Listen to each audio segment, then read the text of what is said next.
Good evening, ladies and gentlemen, and welcome to Flesh Wound Features' 4th annual Big Award Show. I am Daniel Shaw, producer Todd Loya, and Fred.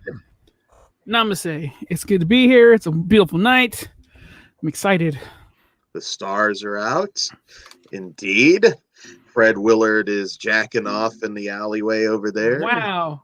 Which is impressive since he is dead.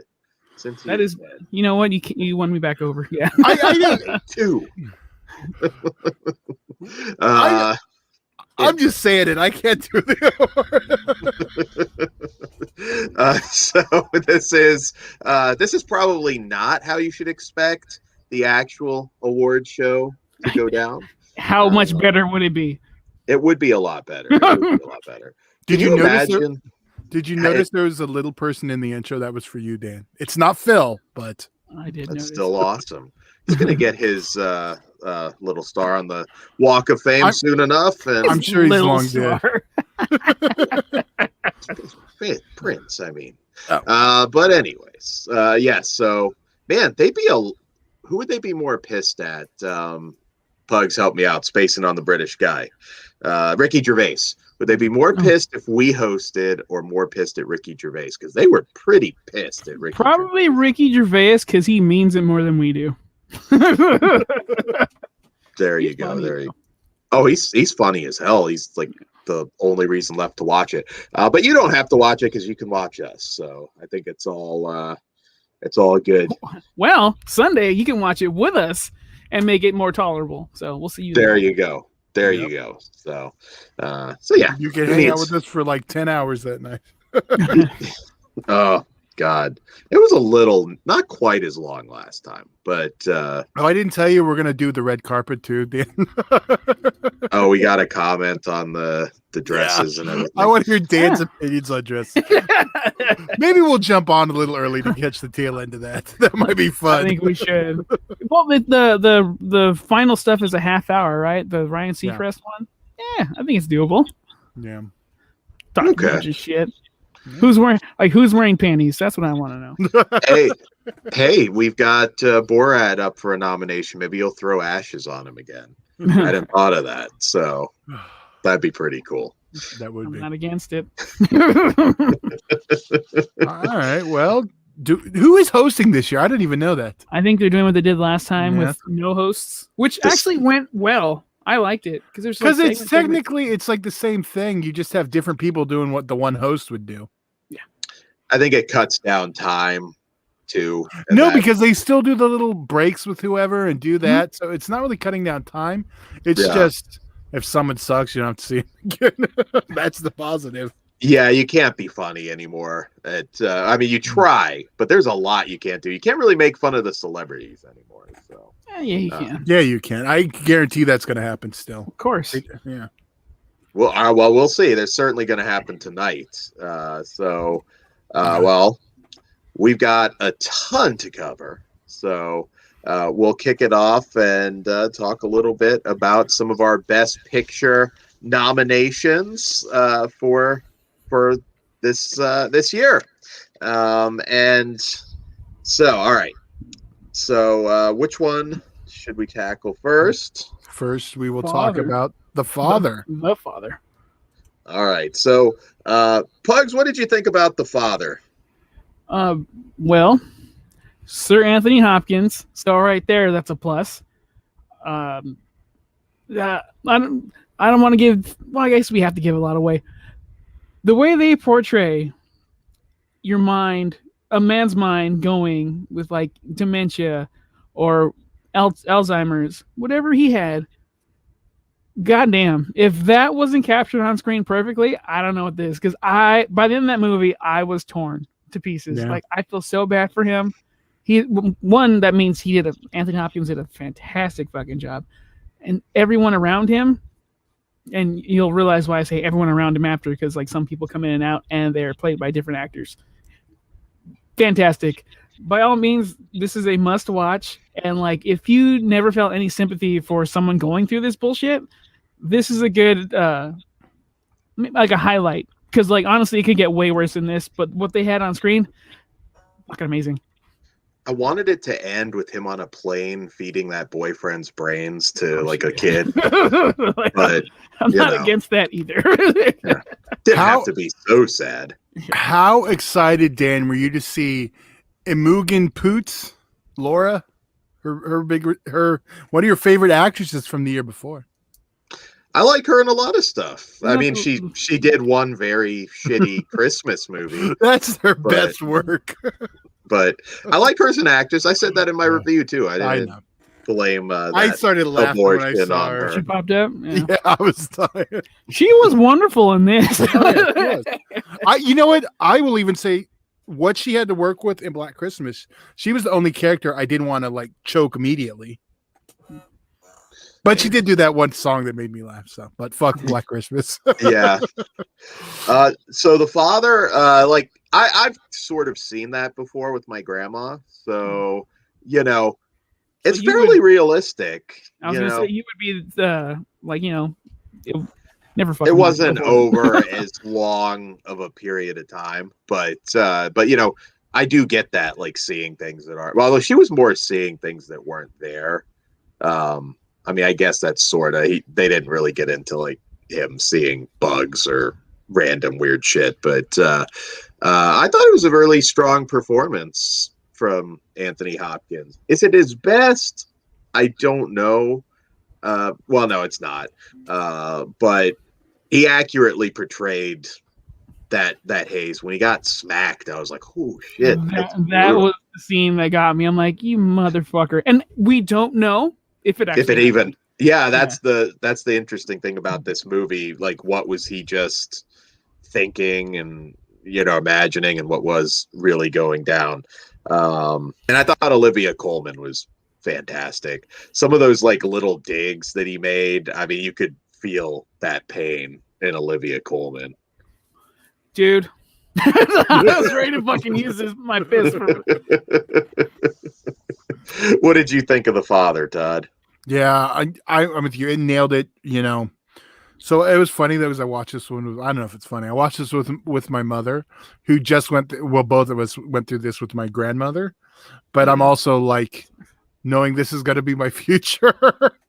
So, because it totally confused her when you don't really know what's happening. I had to explain, but I was like, yeah, a couple of years. So when the character switch up happened at first, I was like, what the fuck? Yeah. Oh, I'm like, that's such a smart move to do as a filmmaking. But like, man, that's just harrowing. And then he plays it off. Like, oh yeah, I know that. Of course. But this fucker still stole my watch. Like, no, dude, we didn't steal fucking watch. You just misplaced it in front of the tub. I like how he kept like sitting. I mean, there is humor in this too. Yeah. Like, it's not all like bleak. There are moments like when he kept like staring at his watch there, Rufus Sewell's. Did you buy that thing? You got the receipt? Yeah. Yeah. So you still have that trademark Anthony Hopkins humor, but yeah, definitely one of the tearjerkers, particularly at the end. So oh my god, Anthony, dude. Yeah. When he has to meet the nurse, or like again. Yeah. And then also that janitor better not be the one abusing him. Oh yeah, that's totally what I got. Motherfucker. Put me on staff. That shit ain't happening.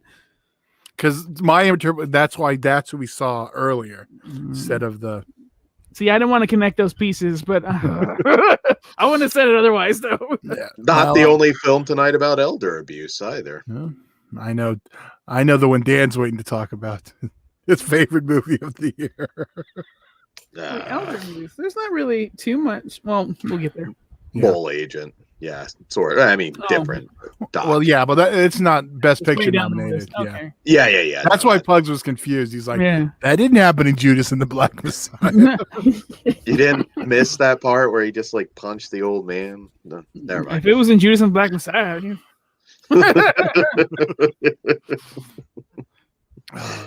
All right, well, that was a segue. Let's just go straight into Judas and the Black Messiah. And shit. Absolutely.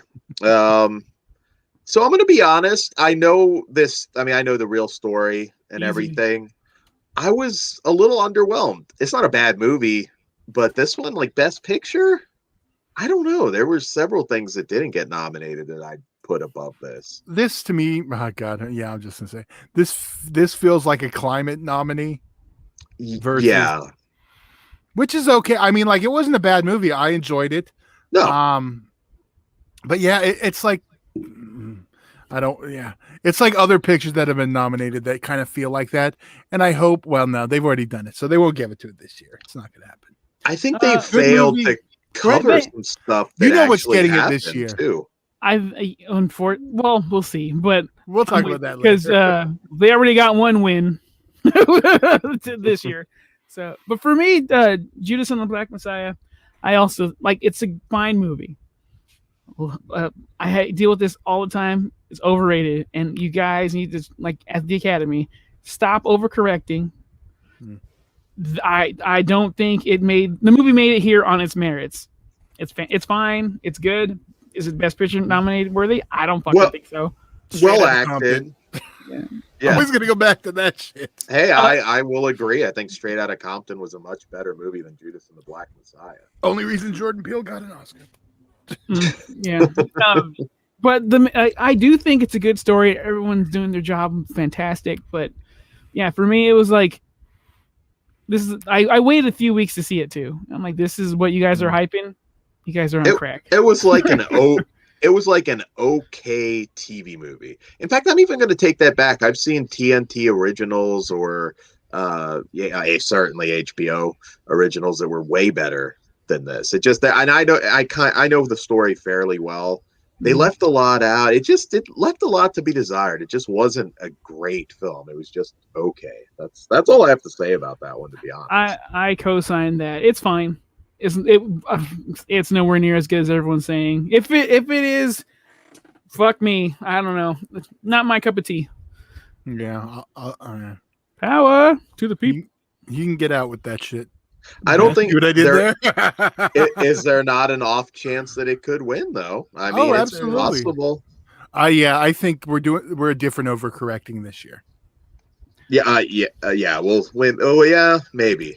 We'll see. I don't know. I know. I'll save it for a little bit. Then Dan's gonna have to do a Patreon rant after. I actually feel this one's doing a little bit of a disservice if you don't really know the actual story and these real people. I only know some on this one. I mean, yeah, there's a lot. But I knew enough. But yeah, but you know, hey, it's fine. It's fine. Well, look, if something wins and Jeffrey Dean Morgan doesn't rush the stage, I'm going to be upset.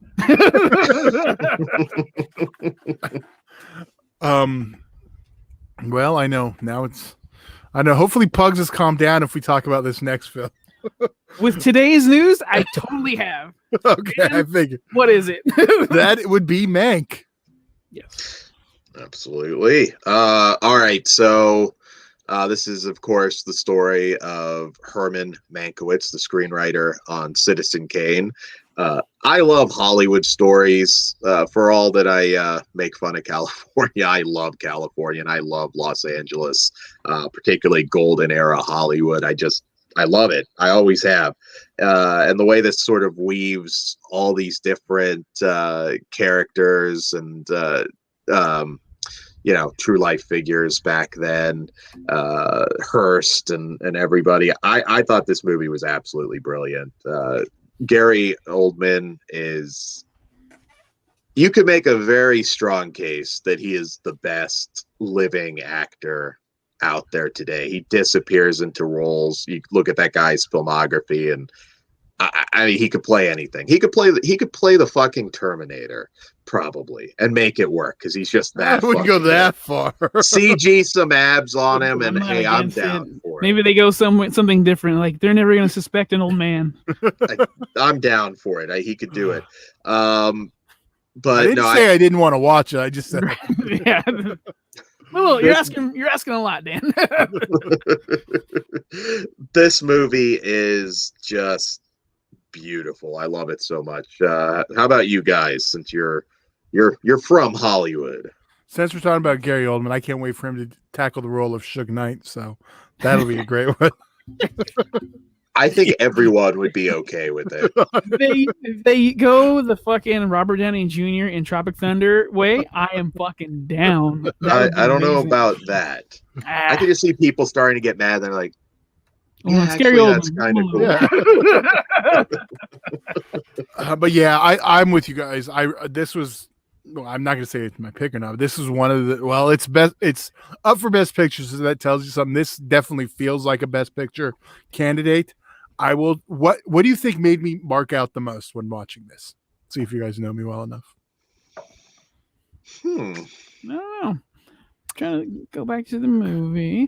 See, you're thinking you're already not going to get it. I mean, it could be anything. Just at the studios. And... There's no real hard R's in there, so. Oh, I know. It's when when Mank was in that room with the tassel chick on cigarette burns. Oh, yeah, I did notice that. I thought that was cool. I was mad watching this movie because I'm still upset that he chose this over showrunning Mindhunter season 3. But with today's announcement that they're in talks to do season 3, I'm gonna forgive this. And even though I hate watching this movie, it's pretty so fucking good. It's really fucking good. I can't hate on it too much. This made me want to watch it. I know, Pugs, if you haven't seen it, you must. And that's when Cotton Weary plays Orson Welles. RKO 281. I Do you remember that one, Dan? Yeah. Say that again. RKO 281. Okay. Well, Liv Schreiber. Yeah, he plays Orson Welles, and it's the making of Citizen Kane. It was an HBO movie in the early 90s. I just got it, so I am going to rewatch it. I saw it when I was a kid, but it's been forever. Yeah, but it almost feels because it's the other side, like it's the directing portion of it. So yeah, I remember watching it with my mom when I was a kid. I always really liked that one, and I like this better than, and I like that better than Kane, but. Mm-hmm. I'm gonna Citizen go Kane. Yeah, I got. I've explained. I think it's a brilliant movie, but I get why people don't like Halloween that are younger fans because everything in it's a trope at this point, and it's similar with Citizen Kane. So, well, I think it's a great. When movie. it's Citizen Kane, though, that's a blueprint, not a trope. Sir. Well, so is Halloween, though. I mean, I agree. Well, no, but everything now that's in there is a trope. Gotcha. Is what? Yeah. Okay. So. Yeah, but it's pretty fucking good. As much as I hate to admit. No. I'll probably rewatch it now after I watch RKO 281. Yeah. Yeah. Oh, absolutely. No, this was beautiful film. All right. Gary Oldman should just play everything. Fuck it. I want to see him tackle the hardest role of his life. Total Dan. Grow the beard, shave the head. If that Gary Oldman, if I ever had an interesting enough life, hey, go for it. Plugs, have you seen Sid and Nancy? Yeah, of course he has. Oh, okay. I wasn't 100% sure on that one. Okay, that's a safe one. Gary Oldman hated the music, and he just like he had nothing in common with it. He said, but look at what he did in that movie. He's amazing. Yeah, he's fucking. He's Commissioner Gordon. Love him. Oh wait, dude, he's Mason fucking Verger. You could throw out Fifth Element too. That was a pretty good Golden. That's my favorite Chris Rock role. I mean, Chris Tucker. Wrong one. Yeah, it's like the only one. I have a couple notes. I'll wait for one for later, but. Okay, now here's the other. Actually, I forgot. I didn't mention this one. You know, when I marked out again towards the end, this has a full moon connection. Was Charles Band in the back? Not that much. Presenting the best screenplay Oscar in the movie to Mank was John Patrick Jordan, Larnell from the Evil Bong series. So that's crazy. I was like Lardell, and then I had to go look. I was like, that was him. My head went to Maria Olsen, and I was like, wait, was Maria Olsen somewhere in there, and I missed her because I watched this one a while back. So, awesome. Yeah, Ben just said Gary Oldman was great in True Romance. That's another one. Yeah. Ben Grimm is correct as fuck. Even a shitty movie, he's usually memorable in, and there's not a lot of shitty movies on his resume. There's a couple recent ones, but all right. What's the next one? So to say, let's jump into the next. All right, this one is interesting. We'll talk about Nomadland. I got Minari next. Well, let's go Nomadland. Oh no, I'm sorry. No. You were right. Let's do Minari. I have the wrong one highlighted. I thought it was Mank the Nomadland, but it's Mank Minari Nomadland. So. Yeah. Yeah. So Minari, Steven Yeun, Walking Dead. He's doing a fantastic job. He was in a Korean film, not to be confused with the slasher film, The Burning, a while back, where he was great in that. He was in Mayhem for the horror listeners. He's had a really strong post Walking Dead exit. Currently, the voice of Invincible on Amazon Prime shows Invincible, and it's amazing. Oh, nice. Yeah, he's done really well for himself. I'm impressed. I thought this was a really good immigrant story. I thought this was a beautiful film. It's one of the later ones that I watched this year. And the grandmother was freaking hilarious. She should have been nominated for something. She was just great. Some of the dialogue they had for her when she was stealing money from the church, it was really amusing. She didn't know it was stealing, though. She wasn't aware of our customs. So. Oh, she knew it was stealing. She was hiding it. Just hear her look at the kid. She knew it was stealing. I'm not blaming her. It's I would play ignorant. I'm with Granny.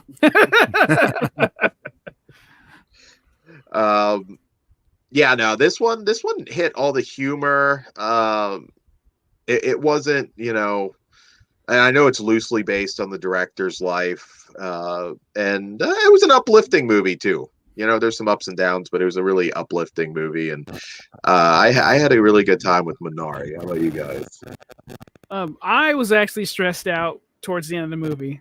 When the climax of that movie, I'm like, fuck. Really? We just got a break, and now this bullshit? Stop! Like, fuck! It's just nothing but an uphill battle. But I felt so bad for Steven Yeun. I was rooting for him the entire time, but man, he just gets dealt a shitty shit card. But yeah, I liked Every Family. I think you nailed it with this is a good immigrant story, because it is, and you can't make it out somewhere. I think I can make more money going here. All bets, all in. Fucking bet on yourself, and he went for it. Whether he wins or lose, you got to watch the movie to find out. But man, I highly recommend watching this one. And I get being nominated. Unlike Judas. We have a family friend. This is before I moved to Georgia, but they had opened their family had opened a restaurant in Georgia, more rural Georgia, not near Atlanta, Chinese restaurant. And it was back, I think early 80s is when they started. So around the time of this movie. I think a lot of this is very true to life. I mean, it's a hell of a culture shock. I mean, you figure, rural America at that time, pre-smartphones and all of that. And yeah, I really love this film. I really did. This is one I will be, picking up at some point on Blu-ray or 4K, maybe. What about you, Mr. Todd? Yeah, I'm with you guys. I did really enjoy this one. I don't think I did as much as you guys. It was really good. Like you said, it was a really good immigrant story. I think it's worth checking out, but I don't know if I'm with Dan. I'm not counting down the days till the Blu-ray release. I think it's a good follow-up to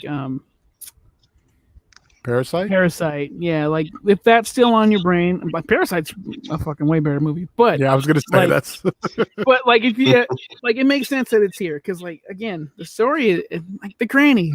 You gotta love the fucking granny. Dan's right. She wins. They should have had him get really frustrated and run off with Lauren Cohan at the end if they wanted a dark ending. That's the thing.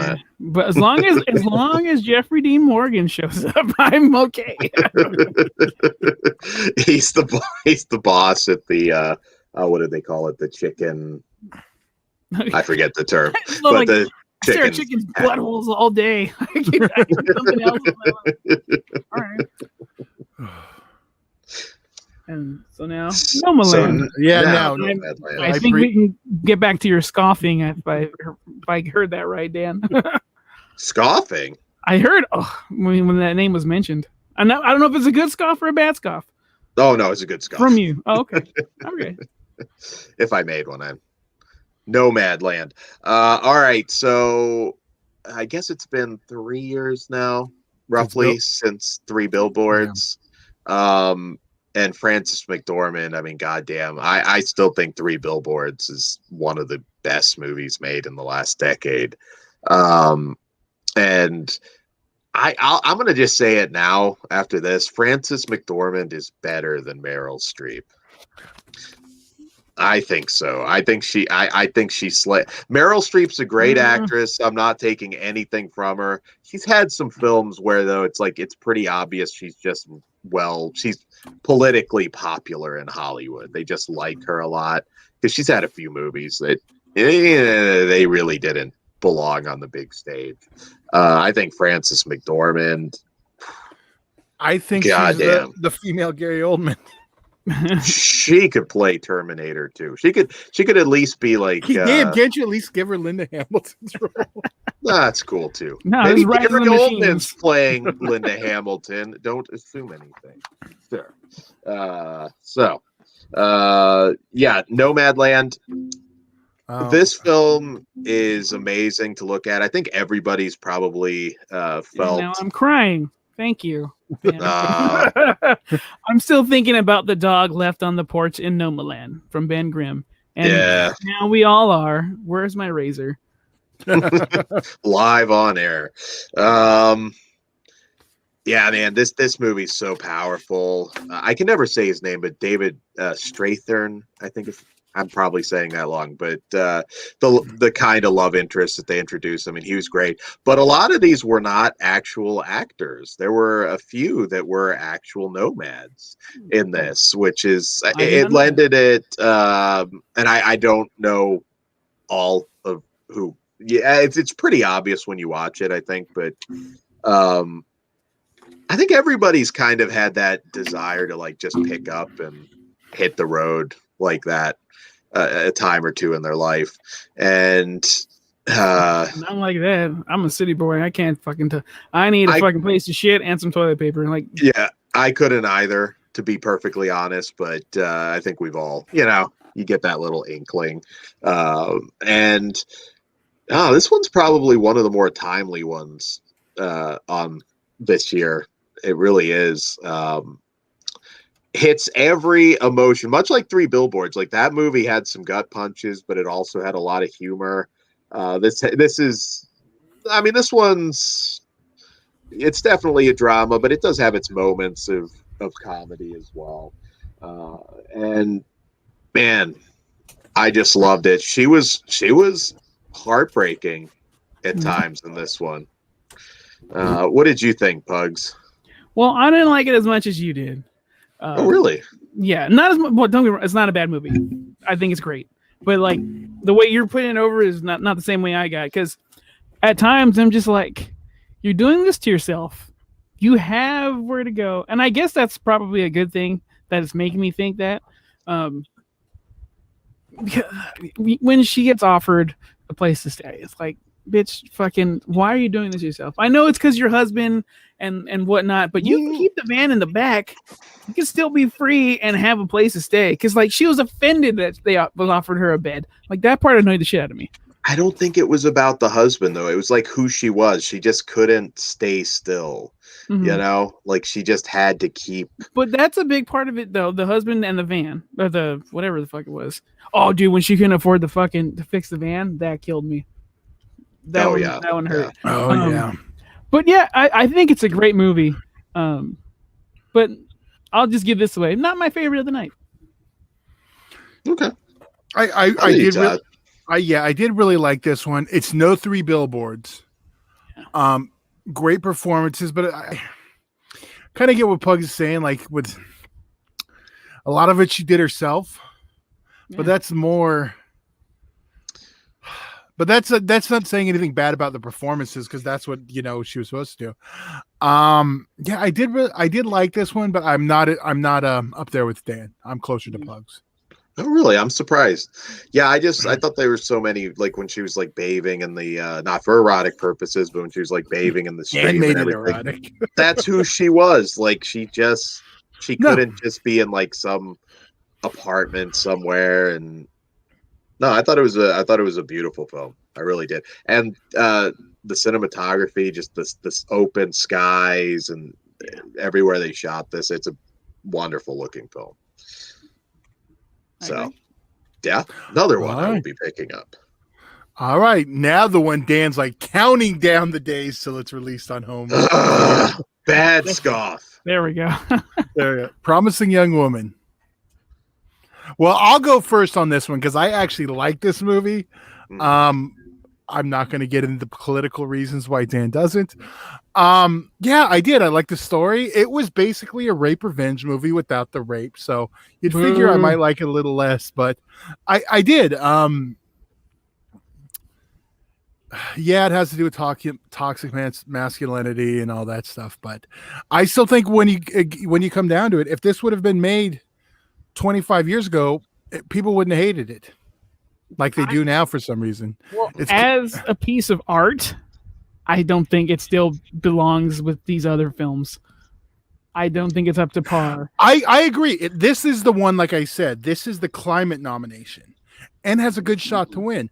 I don't believe any more than Get Out deserved to be in that Best Picture category. I don't think it needs to be here. I think it's a really good movie and I do really like it, but I don't think, even if it wins, I don't think it deserves to be in the Best Picture category. I don't think this is a film that is purely there for message over quality of the movie. 100%. I mean, yes, there are some very good performances. You can make a case for Carey Mulligan. Sure, great, really good performance. She always does, but it's not a great movie. It's Dan, you're stating that as a fact. So, well, yes, in my opinion, it is not a. Yeah, remember, for me.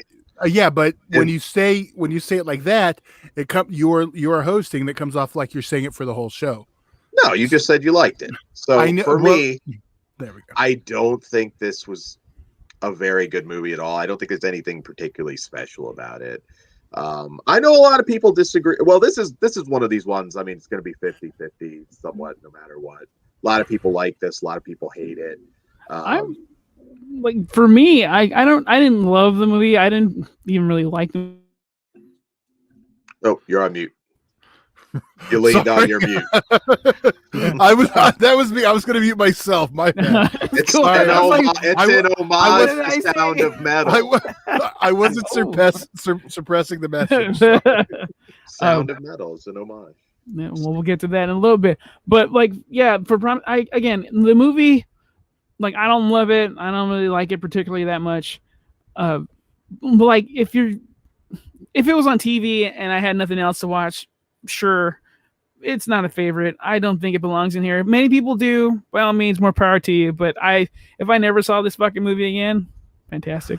Go ahead, Todd. I think the reason I like it, if it wasn't for one scene, let me not say that. Is it the pillow scene? If it wasn't for that, I don't know where I'd be. But I loved that so much. It made the journey worth it for me. I think the end's a little hokey post that. If it would have ended right there, I think you guys would have liked it. Him and his boys. I think you would have. Yeah, I think you just made the movie 10 times better. Yes, it would. No, again, I disagree because you know what? The message would be 100% switched if that's how it ends. Yeah, that speaks to me. You can also make a hard candy comparison to this in a weird sort of way. But next song, Promising Young Men. Let me pose a question for both of you. Let's say 10 years ago. We'll just go with 10. 10 years ago. Is there any chance that this movie would even sniff an Oscar? in your You opinion? could say that about half these movies, though. Well, there's more than one. That's What's true, it going but up against? Like for me, this any year in time, the answer is no. Yeah, it's not. Well, I mean, I guess a couple years ago it still could have, but no, this movie never would have been nominated. But I think this is a weaker year. I mean, I think you could say that with quite a few things I this year. agree with you on that. I started off that way, but I don't think it's an especially weak year once you see some of the. There are some movies here. There's a lot of good movies, but in other years, I think about half of these would have made it in past years. Yeah.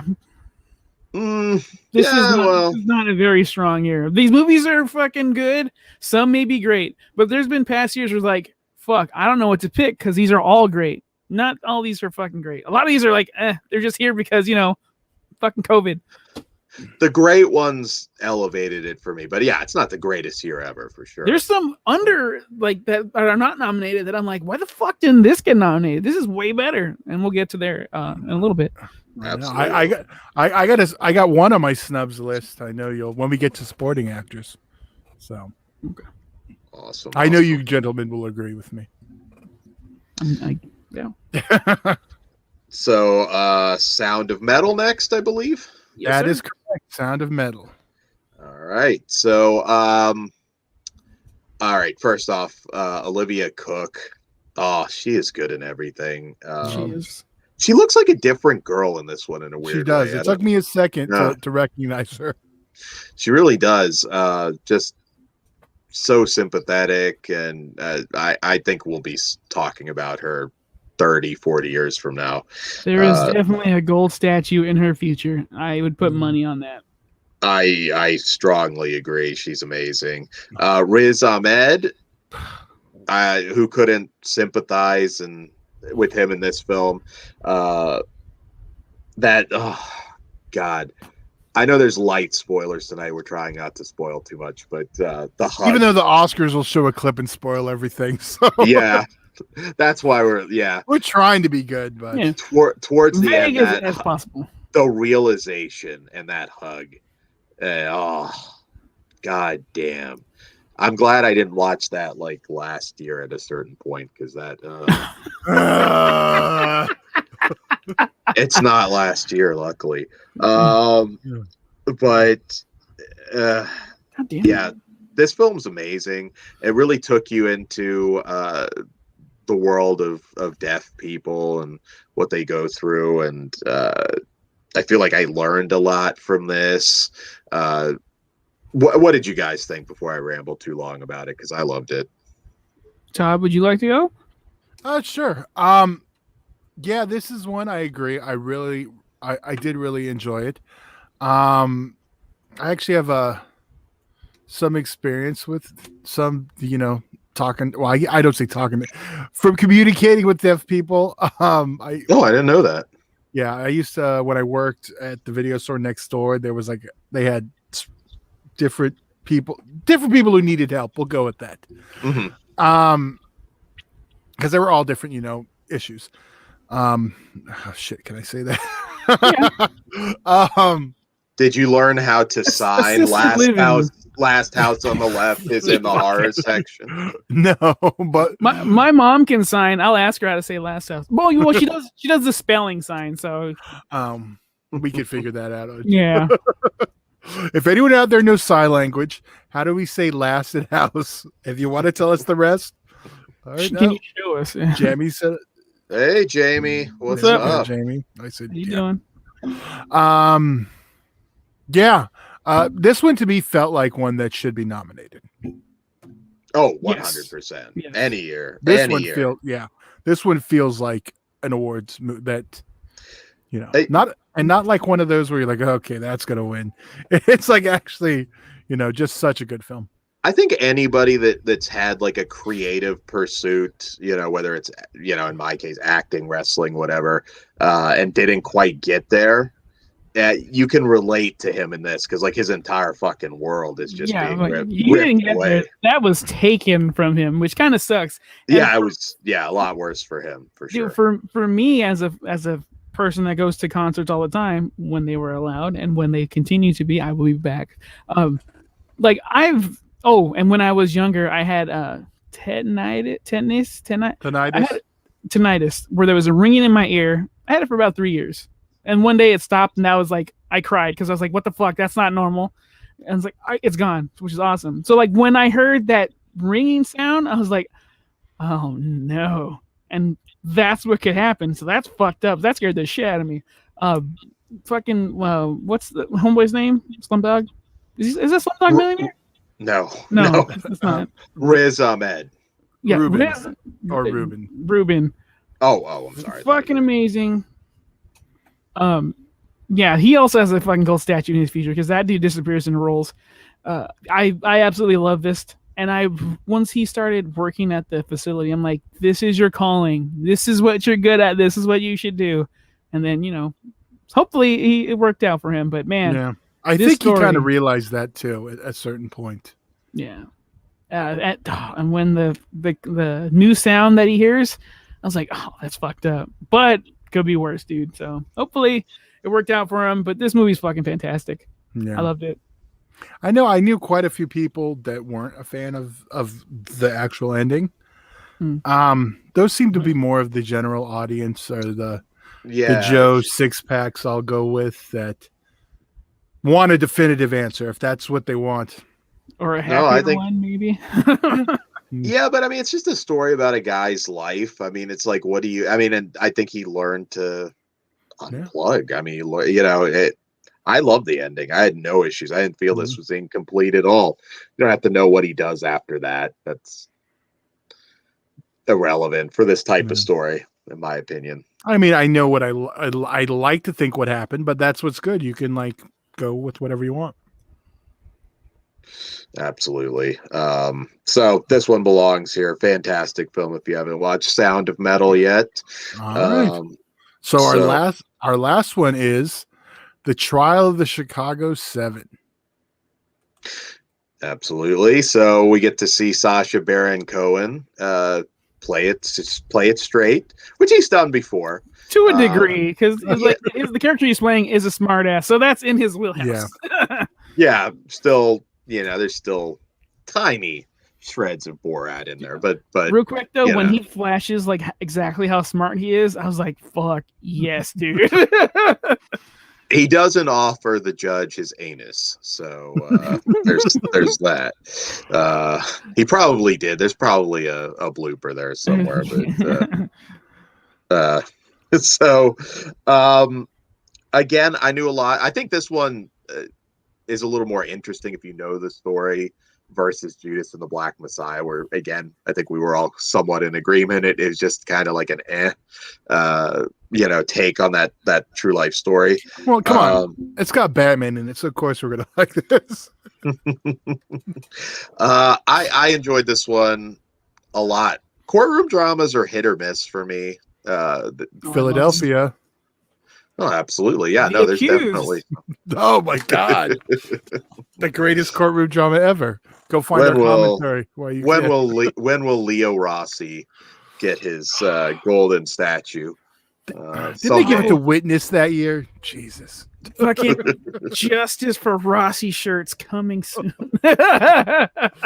To the Flesh Wound Features Teespring store, which you can search on there. So, or you can just go to fleshwoundfeatures.com and click t-shirts. Yeah, there you go. That'll take you there. We made it easier. So what did you guys think of Trial of the Chicago 7? Well, for me, this was like the only ensemble cast that's like pictured in our nominations, right? Yeah. Mm-hmm. So this felt big. And like I'm familiar with the real story, and then I don't know. I think they fucking captured everything. The drama was in the right place. The humor was in the right place. The suspense was in the right place. I had a blast watching this movie. I'm mad at myself for waiting this long to see it because back when it first came out to Netflix, my mom was like, "Oh, you would like this." I'm like, "Yeah, sure, whatever. I'll get to it when I get to it." I did like it a lot. It's fucking awesome. I got nothing but praise for this damn movie. I know. It was another one I regretted waiting on too, because I was like, Meg, I could have watched like in December, and this I could have watched. Geez, I don't even remember when. Yeah, I did really like this. I'm with you. I think for me, most courtroom dramas I like, which is weird because I don't watch like Law and Order and that shit. Dude, Um, SVU should be your that's- shit. That's the one you tell me. Maybe one day. I can't Big start from the commitment. beginning. Yeah, I know. That's a big ass binge. Good. But it's Yeah. worth it. There's not really no bad shows. I'm still working my way through Baywatch. I'm only watching high class stuff. I got hooked. I watched one episode. I'm like, this is so fucking 90s. I'm all in. I'm Baywatch. yeah. Yeah. It starts. no nudity. Oh my god, Dan! It's not about that. It's Yeah, it about is. you watched fucking Thunder in Paradise, which is the same fucking thing with Hulk Hogan. Don't lie to me. There's a boat that shoots fucking missiles. There's nothing like that on Baywatch. You know that is a There's spinoff, Pamela Anderson. right? You know that's a spinoff of Baywatch, right?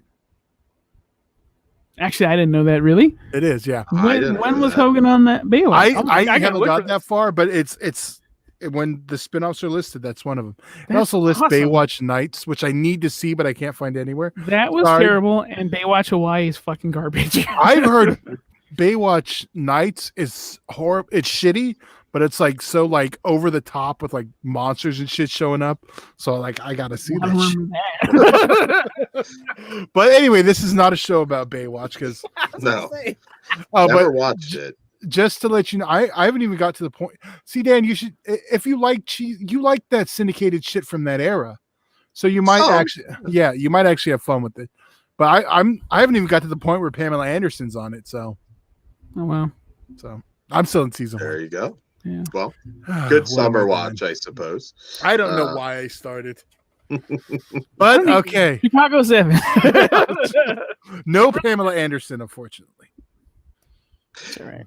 Yeah, I like Trial of the Chicago 7 a lot. It's a little lower on my list, to be perfectly honest. I think, and that's not to take anything away from it, but I did like it quite a bit. I'd like to see Sacha Baron Cohen continue to branch out now. I think he really needs to, quite frankly. Although, hey, Borat 2's represented tonight, oddly enough. Yeah. Isn't that fucking crazy? We'll get to it. It's Yeah. I know. I'm gonna watch it one more time before the Oscars. My mother wants to see it. Okay. That should be fun. Hopefully, yeah. Thank God it's not the first one, because that wrestling scene might be awkward.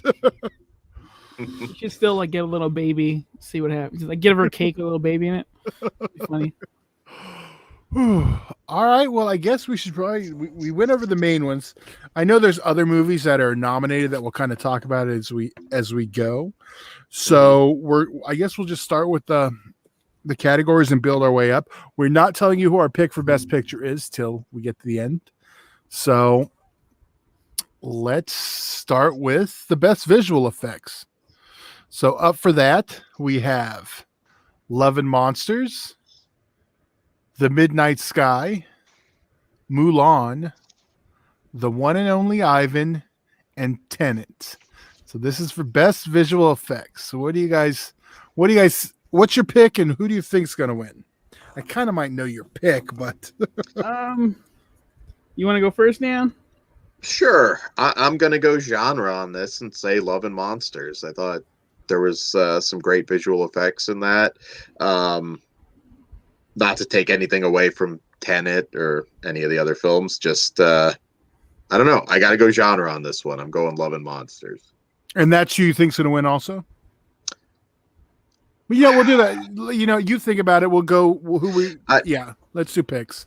Okay. I'm picking Mulan. I'll just go ahead For and the say win, that. okay. That's what I think is going to win it. I don't know why, really. I don't have a either. If this was in-depth costumes, answer. if this Just a was hunch. costumes, I'd totally go with that. But Mhm.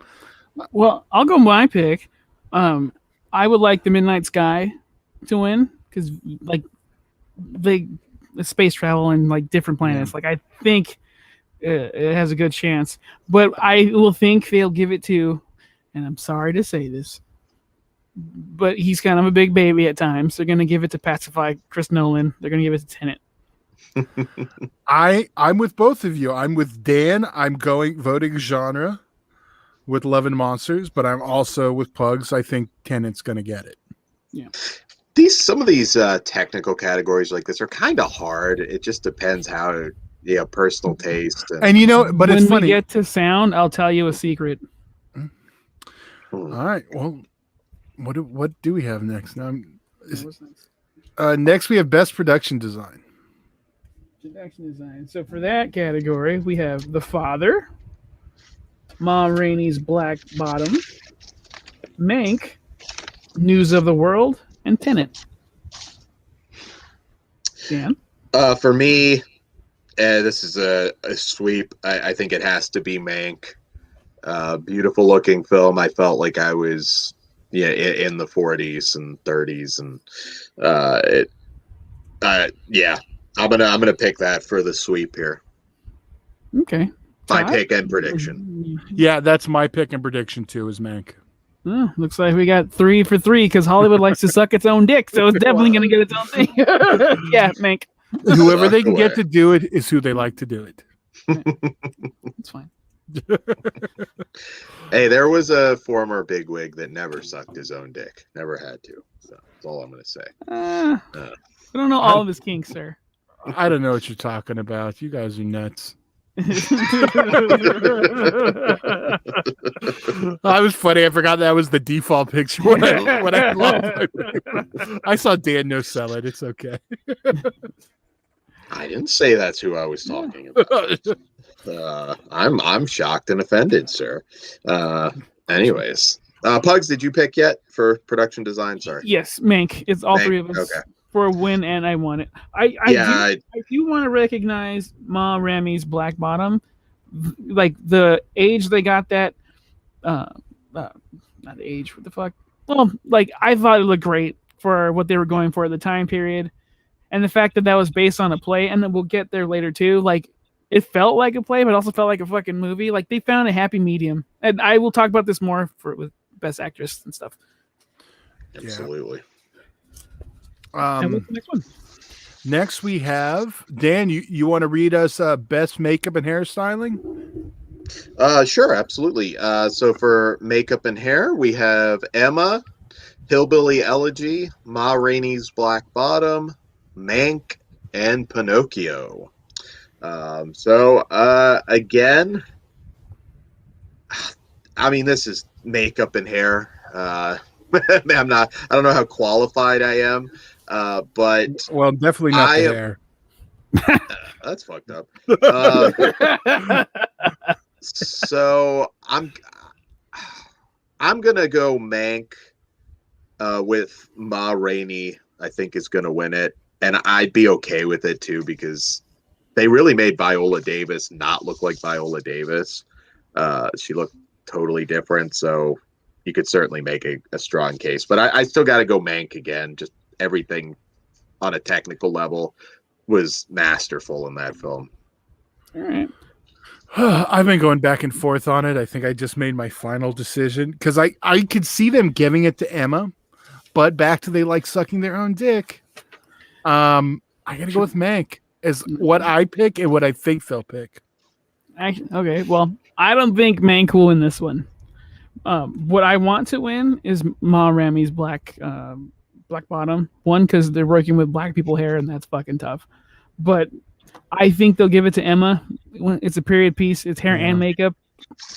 Yeah, but Mank does have a good shot. The fact that it's Hollywood. See, I think that like costumes is when something like Emma will get it. That's why I kind of went with something different. They did have big poofy hair though in Emma. Like did that? Yeah, that is true. Yeah, so. We shall see. Although makeup and hairstyling, there's a good argument for Hillbilly Elegy too. So I don't know. That's pretty close to what Glenn Close looks like now. I did watch Fatal Attraction a few days ago, so maybe it threw me That's off. pretty much what Glenn Close looked like then too. Can we discuss why that movie's not in Best Picture for a second over fucking Promising Young Woman or horse shit? Which one, Emma? No. Well, I'd be good with that too. No, Hillbilly Elegy. Yeah, that one definitely. I would rather have that than Promising Young Woman. Okay, as long as we're on the same page here, because I'm like, if you guys were going to say Emma over it, I was going to say you're crazy. No, Hillbilly Elegy could be a win, even. potentially some years. Well, they're going to give it to the new Glenn Close. Well, we'll talk about that later. Although much more attractive. Sorry, I after I watched Fatal Attraction, I was like, I asked Dan, I'm like, I didn't understand. Not worth dying for. Not even okay. That answers my. Would it be strange to say she was hotter in 101 Dalmatians? And she wasn't hot, but she was probably more attractive in that than Fatal Attraction. But you're also happy that there's puppies everywhere, and that you can't fucking not be cool with surrounded by fucking 101 dogs. That's awesome. I will co-sign with you on that, Dan. It's a weird boner, but well, now you made it like I don't want to co-sign a weird boner. You co-sign of the weird boner. All right, so Dan read last Best International. Best International. We have Another Round, Better Days, Collective, The Man Who Sold His Skin, and Que Vadis Adia. Or more of a question. Que Vadis Adia. All right. So just to talk a little bit about some of these. Collective, very odd because that's also a doc, which was, I think this may have happened before, but I'm going to first go. I want to talk about Another Round a little bit. I'm a huge Mads Mikkelsen guy, obviously Hannibal. Two Hannibals nominated one year. But, oh my God. The photo op would be fucking awesome if they were there in person. We're only missing one Hannibal. Too bad what's his name didn't get. Oh, fuck. Brian Cox. There we go. Hopefully he's a guest there and someone takes that picture. Because I think he might have passed away. Oh, well, no, Brian Cox is alive and well, sir. Don't kill off Brian Cox. Can you? That photo might break the internet if they all took it. What's he's in everything. Jesus. Oh, he's alive. Oh, thank God. Yeah, he was just in Super Troopers 2 not that long ago. Oh, well, that might be like 5 years ago now. So, well, Another Round. I had a blast with this movie. I mean, another one that kind of puts you through the ringer. I mean, it's got moments where it's really funny. That at the beginning of this film, I'm like, is this like trying to get across the message that become an alcoholic and you'll turn your life around and be more exciting to your friends and family? Obviously, that's not really the message as this goes on because the drinking does not pan out too well for some people. But yeah, this one just felt like a really good just celebration of like life, and the random dance number that appears in there I thought was like really good. This one spoke to me. I love this one. I absolutely adored this film. This one is Hulu. So I just want to say to anybody listening, don't overlook the foreign films. I feel like there's a lot of years where nobody bothers, and I hope Another Round finds its audience. Mads Mikkelsen. I hope so. Mads Mikkelsen's always great. The Hunt. Check that out with Mads Mikkelsen. But go ahead, Bug. Sorry. I was gonna say when they do the English remake, it'll find its audience. For me though, I do like Another Round, but out of these, even though I don't really care for the ending, and I'll get more specific when we get there. Collective, I thought that was better. Oh, I didn't make my pick. I'm sorry. My pick is Another Round. Okay. I just want 1 minute though to talk about Que Vadis Aida. Oh my God, was that fucking depressing, dude? That was the last one I watched. I should have known. I mean, Bosnia, 1995, but holy fucking shit, that movie made me feel like shit, and just like maybe a fucking comet just needs to hit the world and take us out. Oh, great movie though. My God, was that good? But my pick is Another Round. Sorry, I had to put that one over because no one's talking about it. Yeah, that's fine. Todd? I am with Dan. I would like to see Another Round get it because I think the Collective has a chance later on, but I do think the Collective is going to get it for this one. Yeah, I think it's gonna take. Well, spoilers. I think it's gonna take both of those that it's in. But we'll see. We'll find out. All right. So is it, you think it's I think it's both. gonna. I want it to win, and I think it's gonna win. okay? I didn't do my second one. I'm gonna go with another round for the sweep. And I don't know why. I don't have like a good rationale. I just think this might be the year, like Mads Mikkelsen. I mean, he's not up for actor, unfortunately, but maybe they'll recognize it. Oh no, he's not. But, Sadly not. all right. Well, I guess it makes sense for me to do this one. Next up, we have best film editing. We There have we go. The Father, Nomadland, Promising Young Woman, The Sound of Metal, The Trial of the Chicago 7. All right, Pugs, you want to jump on this one first? Sure. I just fucked up my paper. Uh-oh. Oh, I can Dan? go on. Go ahead, Dan. All right, film editing. I'm gonna go with Nomadland on that one, and I could be wrong, but I'm gonna go for a sweep on that. That it's my pick and my prediction as well. I've been going back and forth on this. I'm kind of excited to hear what Todd has to say since he does this. He does editing a lot. Yeah, of I editing. was gonna say. Absolutely. I think, and I got them mixed up here. God damn it! I think The Father will win. And I think what I want to win is The Trial of Chicago 7.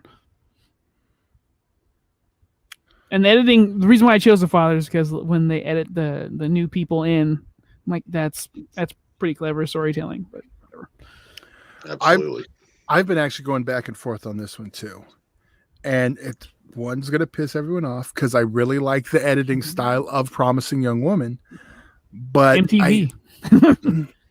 I do think the Academy will be more in line with something like any of the others.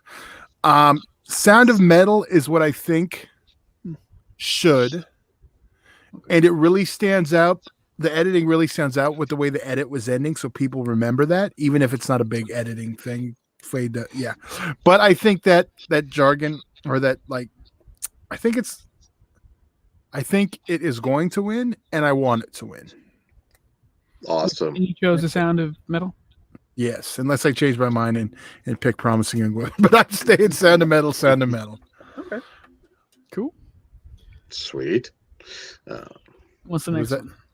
All right. I think, Dan, you want to handle best documentary short subject? I mean, best documentary short? Absolutely. And then after that, just go for it. Sorry. All right. Best doc short. We have Colette, A Concerto is a Conversion, Do Not Split, Hunger Ward, and A Love Song for Latasha. I was going to say my first question, did anyone get a chance to watch these? I was going to say on Front Street, I did not see any of these. I'm just going to pick it based on name and, and subject matter. Well, I did watch The Hunger Ward, and I thought it was really good. So that's my pick. And I'm just going to make that for both because I'll admit I did not get to see all of these. But if you get a chance to see it, check out Hunger Ward. I was going to pick Do Not Spit, but then I read it's Do Not Split. So I'm torn. But you know what? I'm going to pick it anyway because it made me laugh. Is it a documentary on the porno industry? I mean, what's going on? Awesome. Well, for me, I'm assuming Hunger Ward is about feeding young kids. But I don't know. So that's the one I chose. And I'm just glad it lined up with Dan. That's pretty funny. All right. Well, then let's just jump. Who's next? I'm sorry. Pugs, you want to read best documentary?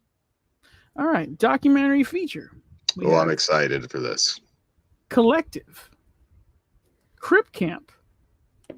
The Mole Agent. My Octopus Teacher. Time. Those are the nominees. All right. So first, I just want to talk about My Octopus Teacher just a little bit here. Why? If you've watched that on Netflix, that man absolutely fucked that octopus. That's not a joke. I'm not trying to be funny. Watch this doc. He fucked that octopus. All right, either one of you gonna disagree with me? No.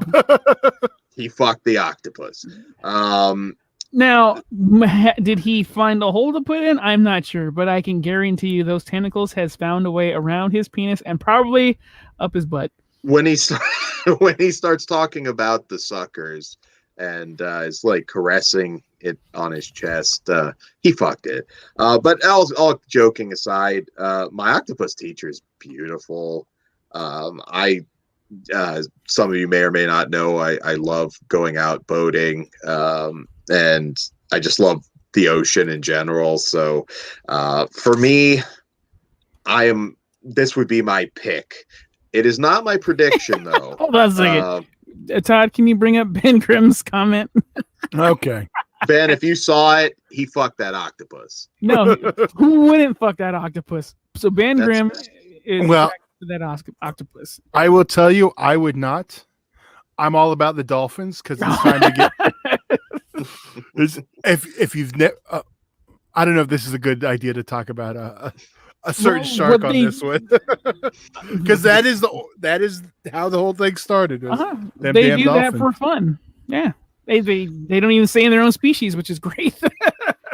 But goddamn, what a beautiful movie! If you like, if you're a Discovery Channel person, it's gorgeous. Not my prediction though. My prediction is Collective.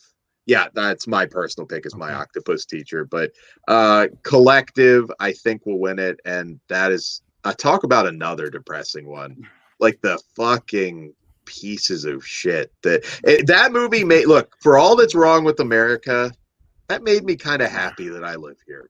Totally. We kind of let a bunch of people die too this year, but other than that, dude, but we didn't have maggots. Maggots in the burn wounds. Like fuck whoever's supposed to take care of these people. That for me, again, going to metal shows and stuff like this reminded me of Great White, but like we don't have footage like this because it shows the camera fall and like fuck. That could happen to like when I'm there. That's fucked up. So that hit home to me. I had to stop it and decide like, should I watch this right now? I was a little, but I stopped it and I was like, okay, and then I continued. After that, I was just like, yeah. That was a good move on your part because this one's heavy. I don't like the ending, but the ending is it's not because it's not like the story wasn't good. It's just like, man, I was really wanting something else to happen because fucking their version of Dr. Herbert West is doing the best he fucking can. So for me, I choose the Collective. I want him with like the green injector on the cover if they release this. Tell me like that dude couldn't play fucking Herbert West. I liked him a lot. What about you, Mr. Absolutely. Todd? All right. Oh, you chose the Collective too, right? No, I didn't choose anything. I'm sorry. Oh, my bad. That was Dan. My pick was my octopus teacher. My prediction was Collective. And what was yours again, Pugs? Collective across the board. Collective across the board. Even though I don't like the ending. While I do think the Collective will probably take this, my pick... If you say time, I'm going to fucking vomit. ...is Crib Camp. Okay. That's fine. I hope it sea-walks all the way to the podium. With a Snoop Dogg. If he does not accept for this, I'm gonna be pissed. Crib Camp's fucking awesome though. What they went through and how they fought for all the ADA stuff. By God, fucking A. And like, because I accept everybody for who they are. I do not care if what's going on in your brain. As long as you're cool, you're cool. And like, because I had a couple of best friends that had like Down syndrome and stuff, and like. So that hit home for me. And mind you, most of these people are like physically unable to take care of themselves. But they want to be people too. Like they want people. They should be treated like normal. And I go out of my way to make sure if I'll say, what's up? Like, I do not give a fuck. If you have cerebral palsy, I will still fucking fist pound you. I will find your fucking fist. Like, I will be your fucking friend. You guys are fucking people too. And like, they fought so fucking hard. And they captured it on film. That I think her name's Nancy. I don't know, the main chick in the wheelchair, and she show her grow up. She was like the head honcho. Yeah. I bow down. She is a bad bitch. So I love that one, and I want to talk about Time and how much that shit sucked. I did not like Time. I usually like black and white movies, but I'm like, this is boring. It was white too. Yeah. Oh my god, I wanted to turn it off so fucking bad. I'm like, if this was a TV show, I'd be annoyed. How is this nominated? I was hoping this was going to be like Slim and Thug, but the documentary, or what was it? What was the one from Slim and Queen and Slim. Queen and Slim. Thank you. Good movie. I like that one. Yeah, that one was better than this fucking thing. But like, I'm glad whatever did worked out. But man, that was a chore to get through. What else is there? The Mole Agent. Dan, I'm sure you want to talk about that. I enjoyed that one quite a bit. It's lower on the list, but also explores elder abuse and very timely. Much lesser extent, I think. Yeah, it does, but it's pretty much played for laughs. I mean, it is a comedy, but yeah.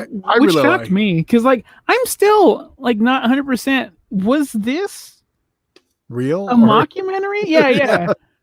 Or like, did he? No, I don't think it would. It doesn't qualify for a doc. Well, it depends if it's like reality TV. What percentage? I don't know. So like that part is still lost on me, but I like the old people. I thought they were fun. I'm going to tell you something right now, Dan. A lot of Roger and Me was worked. Same with Bowling for Columbine. So they both won. Oh yeah, absolutely. I'm actually really entertained by those documentaries, even if I don't agree with them. Oh yeah, Michael Moore is a fantastic filmmaker. There's no doubt. But that's the key thing. He's a filmmaker. Editor. He's a guy that makes you think. I don't agree with everything either, but and he's kind of been full of shit on a couple things that he embellished the truth. But undoubtedly, great filmmaker, makes you think about things, and it's what we need. And we should have every voice represented. All right, so. What's our next category? Best cinematography. And is this my turn? Yes, sir. I'm trying to keep us going in an order. So it's you. Okay. All right. So cinematography, we have Judas and the Black Messiah, Mank, News of the World, Nomadland, and Trial of the Chicago 7. So this will be the first time we get to talk about News of the World some. But first, why don't you... Well, does anyone have anything about News of the World they want to just jump on before we start picking? Sure. Good. I was slightly disappointed. I'm a little disappointed, but lightning can't strike every fucking time in the same place. So I think it's a really good Western. I actually really enjoyed the movie. I don't know, like with Tom Hanks at this point, if it's like you just expect it to be a masterpiece because he's in it. This is no masterpiece, but I thought it was a good Western. I thought he had good chemistry with the young German actress that they had. It's no bachelor party. We'll say that. Yeah, you're goddamn right. I hope you die, you bastard. But no, Tom Hanks though hasn't been like a sure thing lately. Well, he has had a few. You watch your dirty mouth. We're gonna talk about Greyhound in a little bit. Not bad movies, but he's not like mind blowing. Well, he's got to deal with his stupid ass son. That fucking that's all his fault. You don't name your. Still waiting for my fucking order. you don't name your kid Chet and expect him not to be a Chet. Come on. That's fair. But I'm still Colin. Normal. He named him Colin. He got all the fucking talent in the family too. Well, I don't know. I haven't heard Chet's for fucking rap, but I'm waiting to review that. I'm waiting for my White Boy Summer shirt. Yeah. So that should be fun. I told you, Tom Hanks' spot got stolen. Paul Rudd's the new Tom Hanks. He's been replaced. Yeah. No. Oh no, he He will absolutely be. is, Dan. Yeah, Todd made every- this argument. I forgot when, but yeah, I can. It makes sense. Like You're older, Dan, so it's not for you. But he is total. Everyone loves him. yeah, I'm like 20 Hanks years is younger than Paul Tom Rudd. Hanks is our Tom Hanks. He's saying the generation that grew up with Paul Rudd, that's their version of Tom Hanks. So I Yeah. take it we're not talking And cinema Dan, you're quality, right? You're not We're just- younger. You're not younger than Paul Rudd. He'll get there. Paul Rudd's like in his 50s. Oh, that's what I meant. I thought you said you were older. I got that flipped in my head. No, goddamn, no. Oh, yeah. I'll be 35 this month. So really? yeah, I was like, yeah, like, Yeah, damn, no, no, I'm not. yeah. That, I'm not I that heard it fucking different. old. Todd. The beard might get some gray in it, but Jesus, I know Christ. he's older than me too, so he looks younger than all of us. See, Todd, bring up the Ben Grimm comment because he But read we're- once Paul Rudd gets into Oscar-winning roles, that will be right, and that's what Todd was saying. He is the current generation's Tom Hanks. He's on his way. Well, Yeah. he better start doing some. Well, he's I mean, not there. Not that he does Well, bad movies, but Let's you not know, act like Tom Hanks has not like built up to where he's at. He's still like, Ben said, the Oscar-winning roles. He hasn't had his Philadelphia yet. If he gets it with the Philadelphia remake, I will be fucking. he certainly could. I like Paul Rudd. Nothing against him. I think he's hilarious, but he's still got a lot to prove on the dramatic. Yeah. Well, I'm just going with the likability, but I'm in agreement with Todd. I can see it completely. all right. Oh, so Did we all choose? No, I didn't choose. we just talked about news of the world. Dan, since we started there, you want to tell us what your pick is on this one? Sure. So we were. What were we on again? I got on the Cinematography. That's all right. Pugs. you wanna jump on? Cinematography. No, I got it. Oh, well. Yeah. All right. So this one's tough. There's two movies, and I'm like almost 50-50 on, and that's Mank and Nomadland. I'm gonna go with Mank, and I'm just gonna predict Nomadland. I'm good either way with those two, though. You can make that too, Dan, because I think Mank will win, but I'm sorry. I want Mank to win, but I think they'll give it to Nomadland. I'm going with a sweep on this one. I think I want it to win, and I think it will. And which is? Oh, Mank. Sorry, I thought I said Mank. Cool. Right. So what's the next one? The next one is live action shorts. Films. Action short. Is that me? Yes. Live action short. We're film. going counterclockwise. Apparently. Okay. So we have Feeling Through, The Letter Room, The Present, Two Distant Strangers, White Eyes. So All right. Who wants to choose? Because I'll again full transparency here. I'm just choosing off the name and subject matter. I've never seen any of these. All right. Well, I'll go first. I'm going to pick Feeling Through because I think it's about someone trying to make one big hole. Well, fuck, now I got to change my answer. Yeah. I will also choose Feeling Through. I thought it was a brilliant portrayal of reformed diddler who learns how to feel again in the appropriate way with his heart, not with his hands. And I thought it was a wonderful film. The Dan story. Nice. I'm going with The Present because who doesn't like presents? And I'm hoping that's what it means. I thought you were going to go with Wide Eye. I really did. Yeah. Right. Don't get me wrong. It crossed my mind. Right. Hey, Pugs, why don't you do best animated short too? Since we're just on the shorts, they're smaller. Right. It's like we'd have two fills. Where the fuck is it on this one? Animated short. We have Burrow, Genius Loki, If Anything Happens, I Love You, Opera, Yes Dash People. I'm going right out the box. The animated short film version of Opera was amazing. I'm sure Dario should have gotten an Oscar on this. So that's my pick. No bullshit. That's exactly what I wrote. What I have my process. Go Dario. My pick as well as Opera for this. for the sweep. Well, I guess we're on the same page. That's hilarious. And since we're all like the kings of style, let's go with best costume design, Dan. All right. So best costume design. Which one has a hat? That's what he's choosing. Let's see which one features hats. Is Best of the World nominated? Well, we have Ma Rainey's Black Bottom, Emma, Mank, Mulan, and Pinocchio. Well, obviously, I have great taste in hats, and there were plenty of hats in Mank. So I'm going to pick Mank, predict Ma Rainey, though, because that certainly would deserve it. So Actually, Dan, I'm fixing it right now because I'm exact opposite. I think Mank will win, but I really want Ma's Black Bottom to fucking win. I thought they just captured that time period. You were all about that bottom. Not all about it, because let's not turn this. We're having a good time right now. Dan's Pugs is gonna totally pick his choice to keep doing that. So yeah, Mank to win, but I would prefer if Ma won. What about you, Todd? I want Mank to win.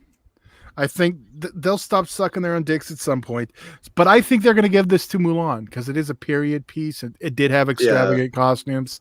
It could go to Pinocchio too. I mean, this is a hard one. You know what? I think this is the year for American films. Sorry, I don't think we're gonna go forward this year. It is Italian though, and no one's mad at them as far as I know. Is Pinocchio nominated for anything else? Because I did like tuna, the tuna fish, like. And the fact that he was just a helmet, like that's fucking cool. But whatever. Yeah. All right. What's next? Next is best sound. Oh, here we go. No, all jokes all safe. So best sound was Greyhound, Mank, News of the World, Soul, and Sound of Metal. A lot of times war movies tend to win this, but I have to go Sound of Metal.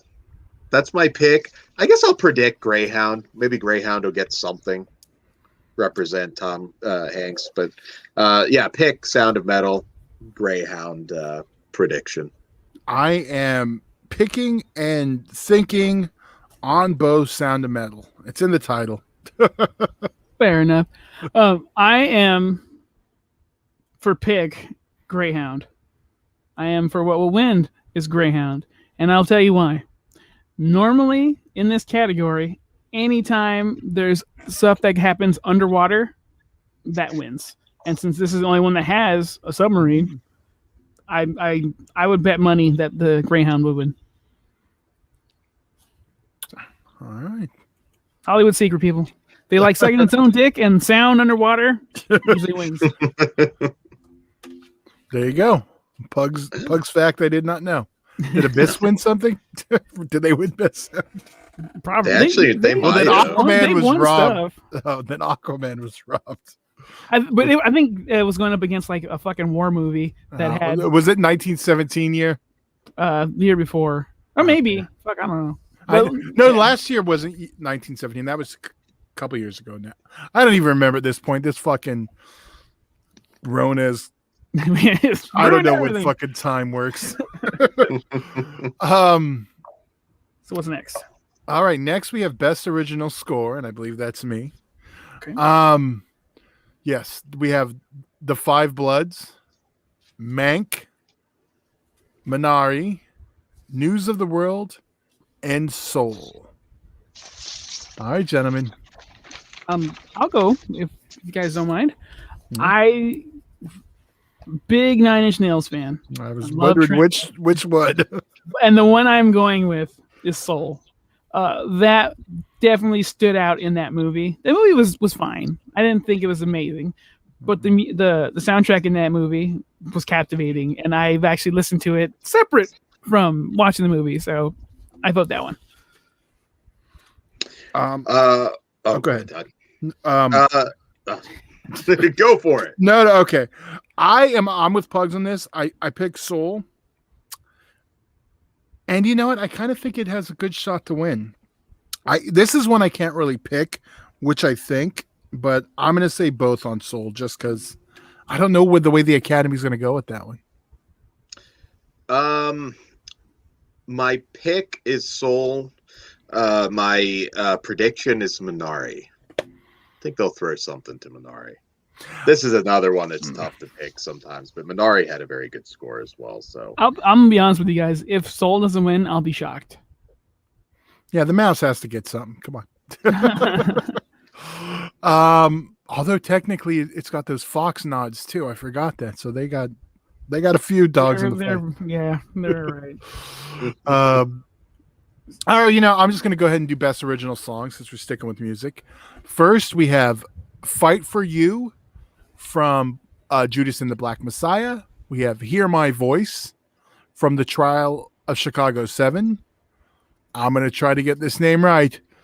Huskavik from Eurovision Song Contest. Oh, geez. It's Seen. Seen. Oh, okay, got it. Seen by The Life Ahead. Speak Now from One Night in Miami. So, Pugs, I know you had I feel extremely strong about this. Yeah, there you go. Just wait until Deviant Vulture Skulls wins it. Fucking A, if we can. I was like, wait till we cover this. I'm like, that probably won't happen. Now, turn it in, throw a serial killer in there and you can fix something. You're goddamn right it would. Now, I saw, what was it? I already got it. You can do One Night in Miami and it can be about Dexter. Right? Yeah. You know what? That's going to happen. Now, I saw Eurovision first, and that last note they hit in that song was fucking amazing. So I was like, oh, that's probably going to win. And then I saw One Night in Miami. Speak Now is angelic as fuck. That fucking song is so goddamn beautiful. I cannot express how much I love this fucking song. I've been on repeat like since I've seen the fucking movie. I've listened to it at least 10 times a day. It's fucking great. Leslie Odom Jr. Is that right? Yeah. And he's responsible for like doing the Hamilton songs and stuff like this dude. And he played Sam Cooke in the fucking movie. If Speak Now doesn't win, I'm going to be so fucking pissed. Like, you guys never seen me mad on the show before.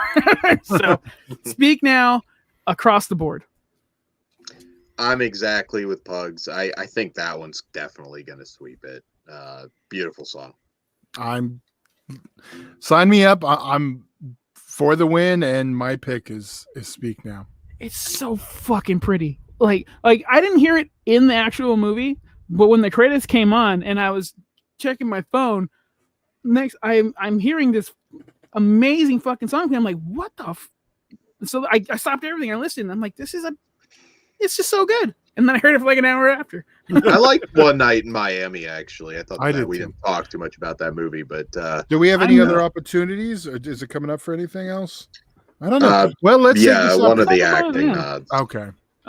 Then we do an hour or later? I think it should have been. Let's talk about it now. Fuck it. I think that also should have been nominated for best photo. Fucking history fiction is best what? Best picture. Oh, okay. History fiction is freaking like if they're gonna continue doing this and stuff like Once Upon a Time in Hollywood, I'm all about it because this was entertaining as fuck. Straight out of yeah, I fucking found this fascinating, and I was shocked to learn that like, oh, this didn't happen. Oh, well, I wish it did because this is fucking cool. No, they were friends though. I mean, there was truth to that. Yeah.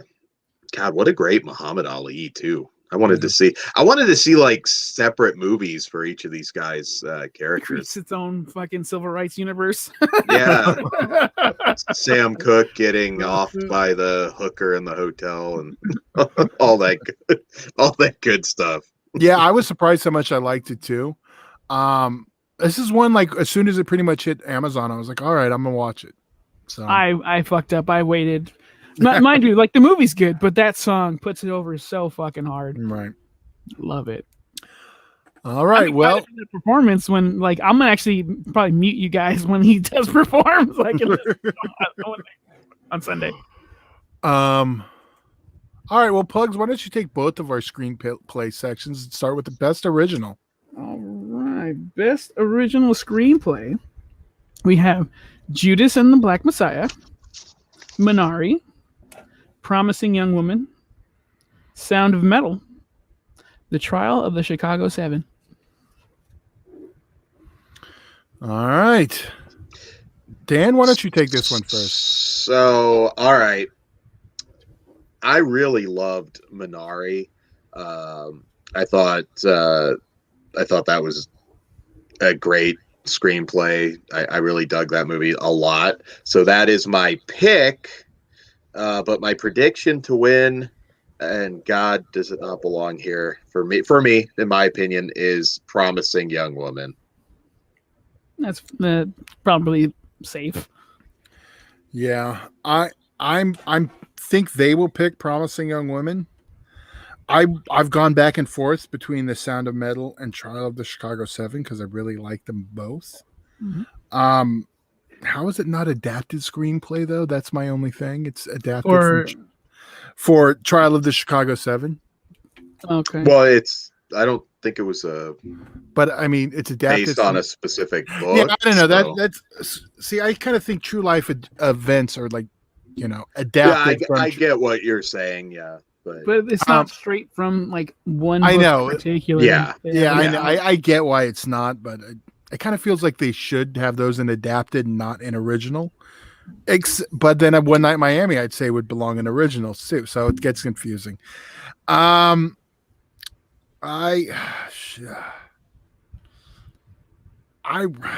see, this one's still hard because I really like Sound of Metal and I really like Chicago 7, and both of the screenplays were great.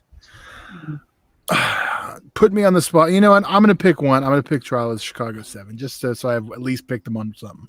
Is it across the board? No, I think Promising Young Woman is going to win. Oh, okay. My bad. For me, I'm going the Trial of the 7 across the board. You think? Okay. It's an ensemble piece. I love for it. Everybody. No, I was just giving my reason, like why I chose it, because everyone's written out well, and the story is solid. So I do think, I hope it fucking wins too. All right. So then adapted screenplay. Oh, Dan, you picked, right? Yeah. Mine was Minari, and for my pick and prediction, Promising Young Woman. Once again, I'm going to throw it out there. Where the fuck is Hillbilly Elegy on particularly that would be adapted. Yeah, but where the fuck is that? That was a great movie. Yeah. They're mad at white people right now. It's not cool. Which sucks. I thought that movie was great too. I see some truth to that. I'm surprised Mank didn't get nominated for either. Yeah, I don't know that. Yeah, some of these categories are a little strange, but well, maybe the screenplay sucked and Gary Oldman brought it to life. Well, all right. Well, let's do adapted then. Yes. So we have Borat subsequent movie film, The Father, Nomadland, One Night in Miami, The White Tiger. Oh, there you go. One Night in Miami. There we go. Fuck, I'm changing my pick. All right. Well, I'll go first on this one. I want Borat to win just so I can see him come accept. But I think One Night in Miami will win. Fuck. This one's hard. I know. Dan? My pick actually on this one, another one that really didn't get much else, but White Tiger. I loved White Tiger. I thought that film was brilliant. I mean, God, so much about Indian culture, and entertaining as hell. That was fucking excellent. Yeah, it was. God damn. That's my pick. My prediction is this. Yeah, this could go a lot of different ways. My prediction is Nomadland. Okay. Also well deserving too. This category for me is super fucking hard. Yeah, it is. But you know what? I'm going with the underdog. Borat for the sweep. I just want to see that acceptance. Yeah, I do too, but I don't think they will. But I totally want them to. Like a case could be made for The Father, One Night in Miami, and White Tiger. I don't think Nomadland will win it though. But yeah, I'm going Borat. Fuck it. Throwaway vote. Hey, people thought that a few years ago, and look what happened. All right. Well, I guess no one more appropriate for best animated feature than our animation loving Dan. All right, animated feature. No, I Go can't for think it. of No, I was gonna say the best. I forget the name. I was not anime. The other one you call it all. Hentai. Thank Hentai. you. Full That's hentai. hentai feature. I think that's It's all hentai. It'll be coming. It'll be coming soon. So will Just, Dan. just like those girls with those like octopus things. There's a lot of well, My never mind. teacher? Yeah, my octopus teacher wasn't a hentai. Let's see the hentai version of that story. No, dude, honestly though, like walking into class and like in say middle school, and they were like, "Oh, we're gonna watch My Octopus Teacher." That is a fucking awesome time. Yeah, it is. That was I love that movie too. There's a lot I like this year. I mean, I know a lot of people have said it's Like, weak, but I don't As an know. average movie, like Yeah, if I I'm made just a watching it list. at home, I don't think it's that great. I think it's like a probably if we were rating on a scale of 1 to 5, I'd go 2.5. But like Ju- as a school movie, like a rainy day in school, and we're like, "Oh, we're gonna watch this and take notes," I would love this. Oh yeah, absolutely. So all right, best animated feature. We have Onward, Over the Moon, Soul, a Shaun of the Sheep movie, Farmageddon, and That's funny.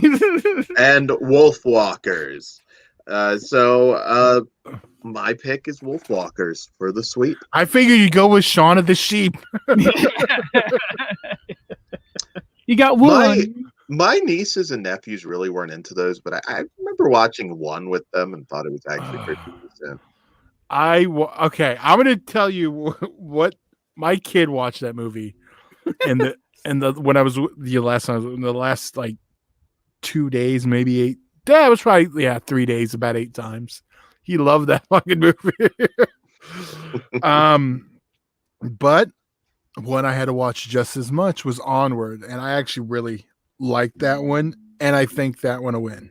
Disney always gets an animated one, and if Soul gets it, I'm gonna be like, this is garbage. While I did enjoy to win, yeah, over these fucking movies, no. yeah, no way. I think Over the Moon might take it, but I'm not picking it. I was unimpressed with that one. No, it's good, but also Asian story right now in our climate. Mm. They may be there's some white guilt that's going around everywhere, which annoys me, but it's a truth. So, but for me, I was gonna choose Sean Farmageddon because that was the first one I saw, and that one was like, oh, this is clearly way more entertaining than any of these fucking movies. And then I saw Wolfwalkers last, and I'm like, yeah, this one takes it. Wolfwalkers is fucking gorgeous. The art style is cool. It's 2D, not 3D, and just like I don't know. It's pure art with a fucking cool story with kind of a werewolfy thing. And I know on the show I've said before, when you turn into a werewolf, stand on your fucking hind legs. They don't do that here, but it's fucking awesome. They're big. So yeah. So they get a pass. They get a pass, and because it's animated. So. Which makes it even easier for them to animate standing up. You're not wrong, but in this movie, it works that they're animalistic instead of being like mindful dog soldiers. Yeah, that makes sense. I fucking love this movie. That was beautiful. I'm okay. Well, now it's who better for this one? It's best actor in a supporting role. Jeez. All right, well, I'll tackle both. No. Okay, best actor in a supporting role. First, we have Sacha Baron Cohen from The Trial of the Chicago 7. Mm-hmm. We have Daniel Kaluuya from Judas and the Black Messiah. Leslie Odom Jr. from One Night in Miami. Paparazzi. Wait, no, that's nice. Paul Raci from The Sound of Metal. Lakeith Stanfield from Judas and the Black Messiah. So, Pugs? Let's go with Dan first, because I'm fucking torn, man. Sure. Well, first I'll say I like Daniel Kaluuya a lot. He was better in Queen and Slim. Again, Judas and the Black Messiah just wasn't a very good movie.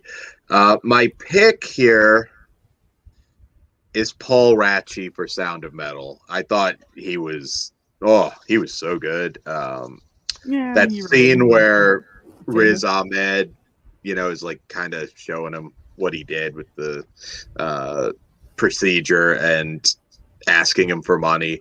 I was some powerful acting in that. I thought he was really good. So he's my pick. As far as who's gonna win it, God,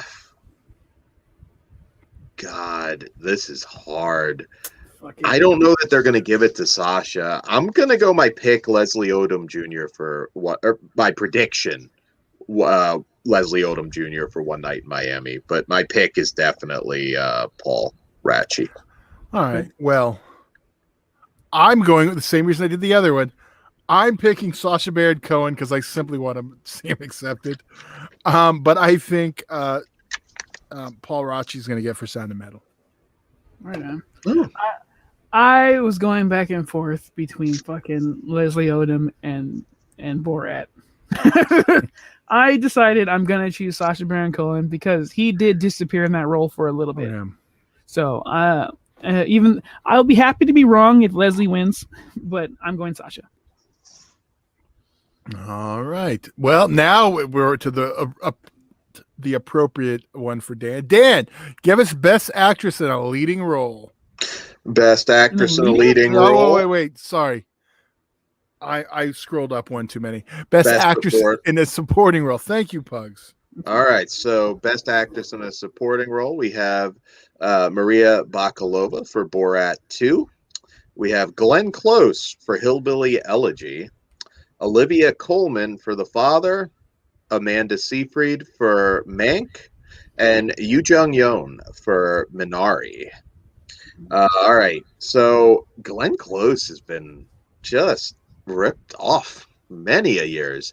I know she's kind of spoken out, though, about if memory serves the voting process and some of the politics there. And I don't know if that's given her some heat that she might have trouble overcoming. Olivia Colman in The Father there's some really great acting in that. Just those subtle moments of pain, especially when he puts her down and keeps talking about the other daughter. My pick is Glenn Close because it's so close, and I just think it should be her year. She's amazing. Hillbilly Elegy, it's a crime, some of the films that got nominated over this. And I do think Pugs hit a point earlier. It's because they're mad at white people, maybe. I don't know. That's a white story. Yeah, it is, but a great movie. Yeah. They're not mad at themselves. They're overcompensating. That's my pick. My prediction, she just won, but my prediction's still going to be Olivia Colman. That's cool. I'm going close across the board. I am picking Maria Lady Borat for my pick to win. I will lose my shit if she does that. That'd be fucking awesome. She was great. She was great. I don't know.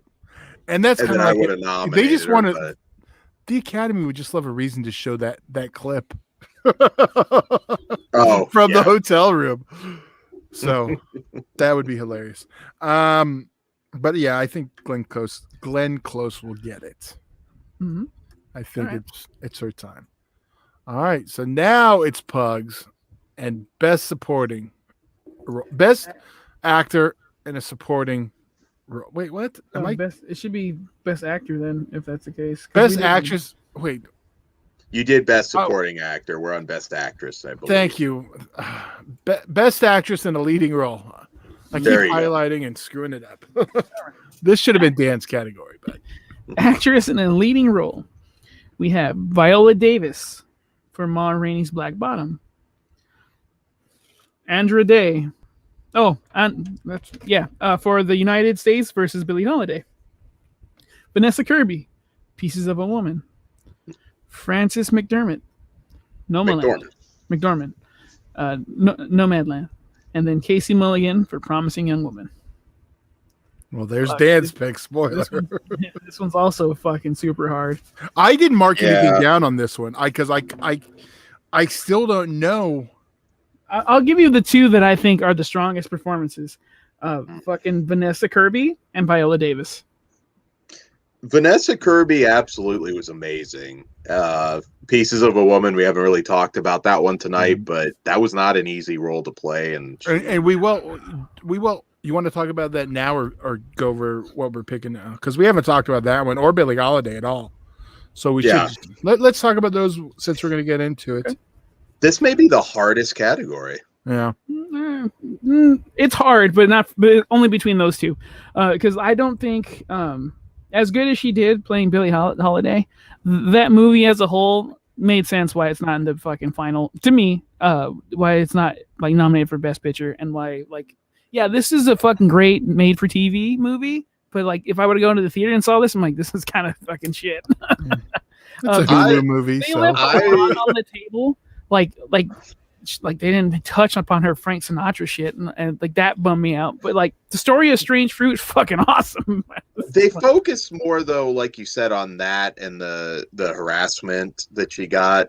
I mean, she led a hell of a life. I think a nomination for her though. Andra Day was amazing. I actually really like that movie. It was good, but like I understood like why it was not made for Best Picture, and I understand why Dan really liked that movie. No, well, yeah, there might have been other reasons too. A couple, more than a. There's some nudity in there, gentlemen and ladies. Yes. Yeah, I'll even say this. As much as, I mean, Promising Young Woman, I didn't like the movie. Carey Mulligan was very good in it. I mean, I don't have any issues with her as an actress. But for me, and Viola Davis too. I really have no issues with anybody nominated here. They were all great. Frances McDormand is my pick and my prediction. She was amazing in Nomadland. And it's not taking anything away from the other actresses on this one. See, there's still some white stories on here. Yeah. But like, I don't think don't get me wrong, she's a brilliant actress and she did fantastic. But like, for me, that didn't stand out in that movie. I don't know if that makes any sense. Like, she's like, I know she's good, and she was good. So I'm like, whatever. Now I can say that too with Viola Davis, but for me, she stood out in the movie. So I'm just gonna lay out my pick right now. Viola Davis across the board. I'm with you on that. Even though I've been, saying like I think Promising Young Woman's going to get some, I don't think they're going to give it to lead actress only because that's when she could get later. I mean, she could get nominated for something else. She's still young. I think she's not new though. She's been around. But I mean, this is her first nominee. Yeah. So, and she is a really good actress, so I could see it coming back around. But yeah, I could still see him giving it, but I'm staying with Viola Davis across the board. Yeah. All right. Did we talk about Pieces of a Woman though? Oh, we should though. It's fucking excellent. Like that one, I'm also shocked it didn't make best fucking photo. Best picture. It's talking about a snub, and I forgot a snub on Best Supporting Actress, which was Larissa Larenais from Mank, who plays the typist in one of the earlier scenes. She was robbed. Oh, yeah. She's the one with the tassels on, Dan, if you don't remember. I think we're talking about Shia LaBeouf in a minute, but man, both him and what's her fucking name, Vanessa, their chemistry is fucking awesome when they have to come together, and then when they bump heads like this movie. I was like, we're gonna deal with some shit in this fucking movie, and we did. And that ending surprised me. Yeah, that ending surprised me, so that was nice too. Yeah, that's another one that might have been the very first Oscar nominated movie I watched. I think I watched that quite a while ago, and I kind of immediately. I don't think the nominations were announced, but I'm like, this has got to be up for something. And this movie needs to be talked about more, though. I don't think it's fairly being treated fairly. I don't think a lot of people know this one exists, so hopefully people will check it out. I'm trying to remember what the streaming service was on this one. I believe it. Pieces of a Woman. Netflix. No, Pieces of a Woman. Pieces of a Woman. That's Netflix. Oh yeah. Oh, it's Amazon Prime. Yeah. Okay. No, yeah. It's streaming somewhere. Yeah, Check because it there's out on two Prime. women ones. There was that other one. Oh, I forget the other one that I watched it because I thought it was gonna get nominated. Yeah, it didn't. I know what you're talking about. Yeah, it had woman in the title also, I believe. Yeah, it didn't really deserve it though. It was just an okay. It was movie. it was okay. I wouldn't say anything special. All right. Well, is it me now? It's your turn. All right. So now we got best actor in a leading role. All right. We have Riz Ahmed from Sound of Metal. I almost said music. Chadwick Boseman, Ma Rainey's Black Bottom. Sir Anthony Hopkins, the father. Gary Oldman, Mank. Stephen Yeun. Yeah, how do I say his name? Yun. Yeah. Stephen Y. Minari. I think. Glenn. Yeah, Glenn from The Walking Dead for Minari. So, all right, Pugs, you wanna jump on this one first? Sure. This one is also super fucking hard. But I will give who will win, and I would, if you're a gambling person, you should bet money on this. Yeah, I'm with you.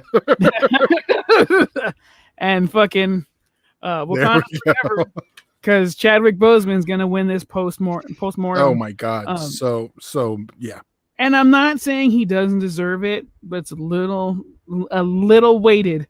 But I would lose my mind and be happy if Anthony Hopkins, because I want Anthony Hopkins to win, but I understand why they would give it to Chadwick Boseman.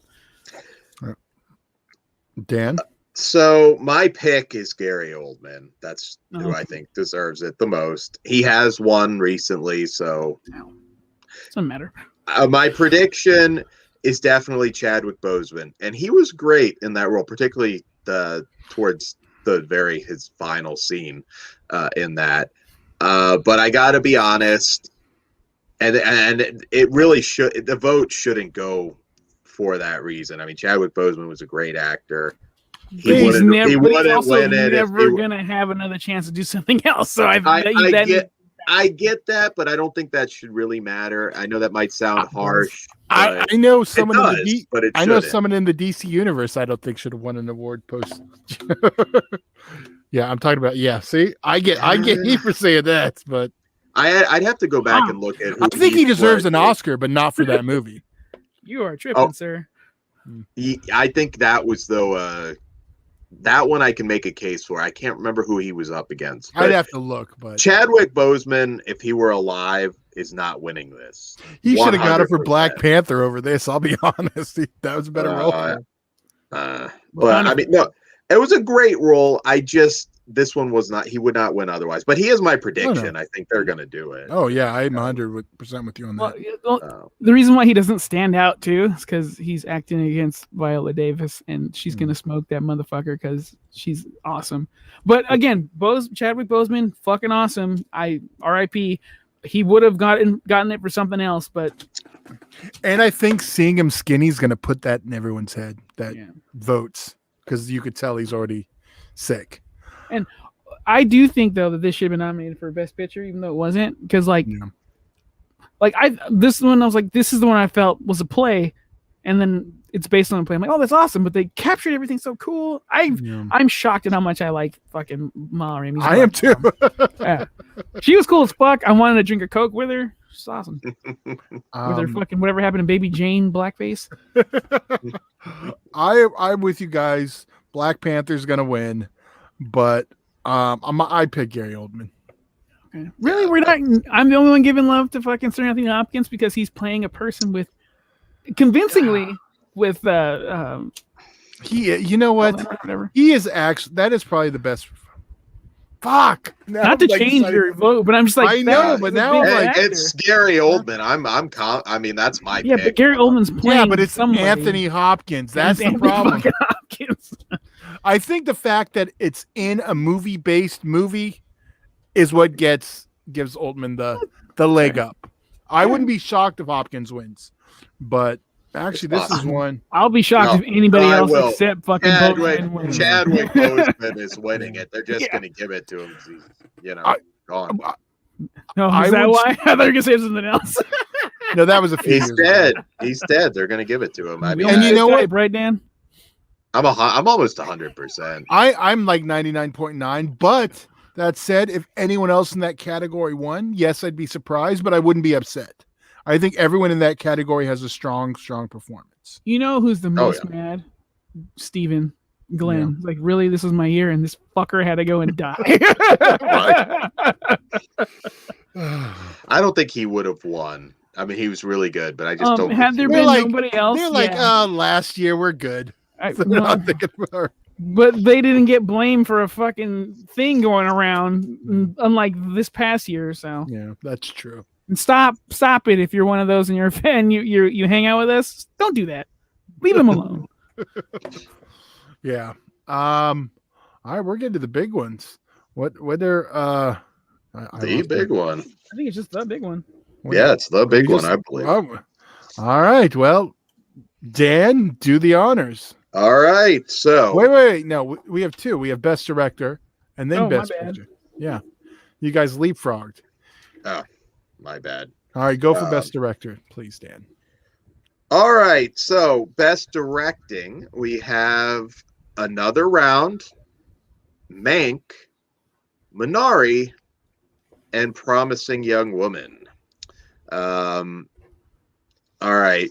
My pick is Pug's best bud, Fincher, for Mank.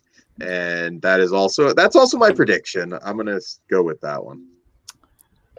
I'll co-sign. I am 100% with Mank, but I'm going to go out on the limb. You jerk. I think it's the year they're going to give it to Promising Young Women with everything that's gone on.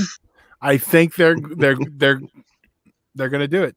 There's a good chance that will happen. That's And I fucking think if crazy. it does, that'll be the one it wins, and it won't win anything else, which will be really weird. But that's what I feel like. That's the one that's like the strongest for me. All right. Well, you could argue best picture too, but I'm glad to see Another Round at least get some love there. yeah. Yeah. Pugs. Yes. Mank across the board. I Okay. think he's gonna win it, and rightfully so. Hollywood's sucking its own dick, and it's actually really good. So, Yeah. and we're getting Mindhunter season 3, bitch. Yeah. It's not like the La La Land year. That was. We'll just let that. La La Land's pretty good though, dude. Yeah, it's no Moonlight. That is correct. Moonlight's fucking. And I'm awesome. not just and I'm not like a blind A24 lover. Well, they have a lot of stuff I like. And Dan, for the record, if you want to know, they've only produced 13 horror films. Just so you know. Cool. All great ones for the most part. I think. I think you're about 80%. I think it's a fair number. I'd have to look at the list. I think there's but- one or two that were like, but the ones that are good are great. All right. Well, I guess I got the big one. Best picture time. All right, best picture. First up, we have The Father. Then we have Judas and the Messiah, Mank, Minari, Nomadland, Promising Young Woman, The Sound of Metal, and The Trial of the Chicago 7. This one's pretty hard too. Am I going to throw you under the bus, Pugs, if I say you pick first? No, that's fine. Okay. So what I think will win is Mank. What I want to win, and it's my favorite movie of the ones that are nominated, The Trial of the Chicago 7. Oh, really? I think that'll win because like we haven't had an ensemble piece like this in a while, so fingers crossed. But again, Hollywood, its own asshole. It's fun. I want Trial of the Chicago 7 to win, but I think Mank's going to get it. So we're the same, right on. Yeah. My I'll be honest, was so close. I'm gonna pick Nomadland. I really love Nomadland, and it's so close with Mank. But I'm gonna go with Nomadland for a sweep. My pick, I shouldn't say a sweep. My pick and prediction is Yeah, Nomadland. we got it. Across the board, yeah. Okay. Wow. I didn't realize you liked it that much. I should have with how you put it over earlier, but No, I loved it, but it's like I said, I can't even say I like it more than Mank. They're just so close, and I'm just gonna go with Nomadland. Okay. Okay. Yeah. Trial of Chicago 7. That shit was so much So good. like, yeah. It made me want to watch other courtroom, dramas. Dude, when Batman does show up, I'm like, oh, he's gonna save the fucking day. And he's just like a straight shooter. Oh yeah. And like, ooh, dude, when it got thrown out, I was like, you motherfucker. Yeah. You guys. Oh my God, how mad are you guys at Frank Langella? The fact he didn't get a supporting nod drives me insane. Yeah. Because he was so good at being the fucking shithead he was. Sit down and shut the fuck up. He might need people to watch his back when he's rocking the streets now. And fucking, how weird is that? Fred Hampton in the fucking audience. I just saw your other fucking movie. Yeah, Was Judas I was like, here? yeah, we know what happens. Spoiler, we saw the other one already. Which I would, yeah. Dude, I fucking love the Trial of Chicago 7. I was shocked because I should have known though. Like Freddie Redmayne, he doesn't really do anything bad. Oh no. He Well, did that one fucking space movie, but he Which wanted a one? paycheck with Mila Kunis. that was just more cheesy than anything. I didn't hate that movie. What as much was it as a called lot of though? people. Jupiter Ascending. There you go. Oh, I never even bothered with that one. I could tell it was gonna. Yeah, but Freddie Redmayne, he's fucking awesome. So whatever. Well, who else you think got snubbed this year? Tom Hanks and Greyhound. And for some reason people don't like that fucking movie. I don't understand.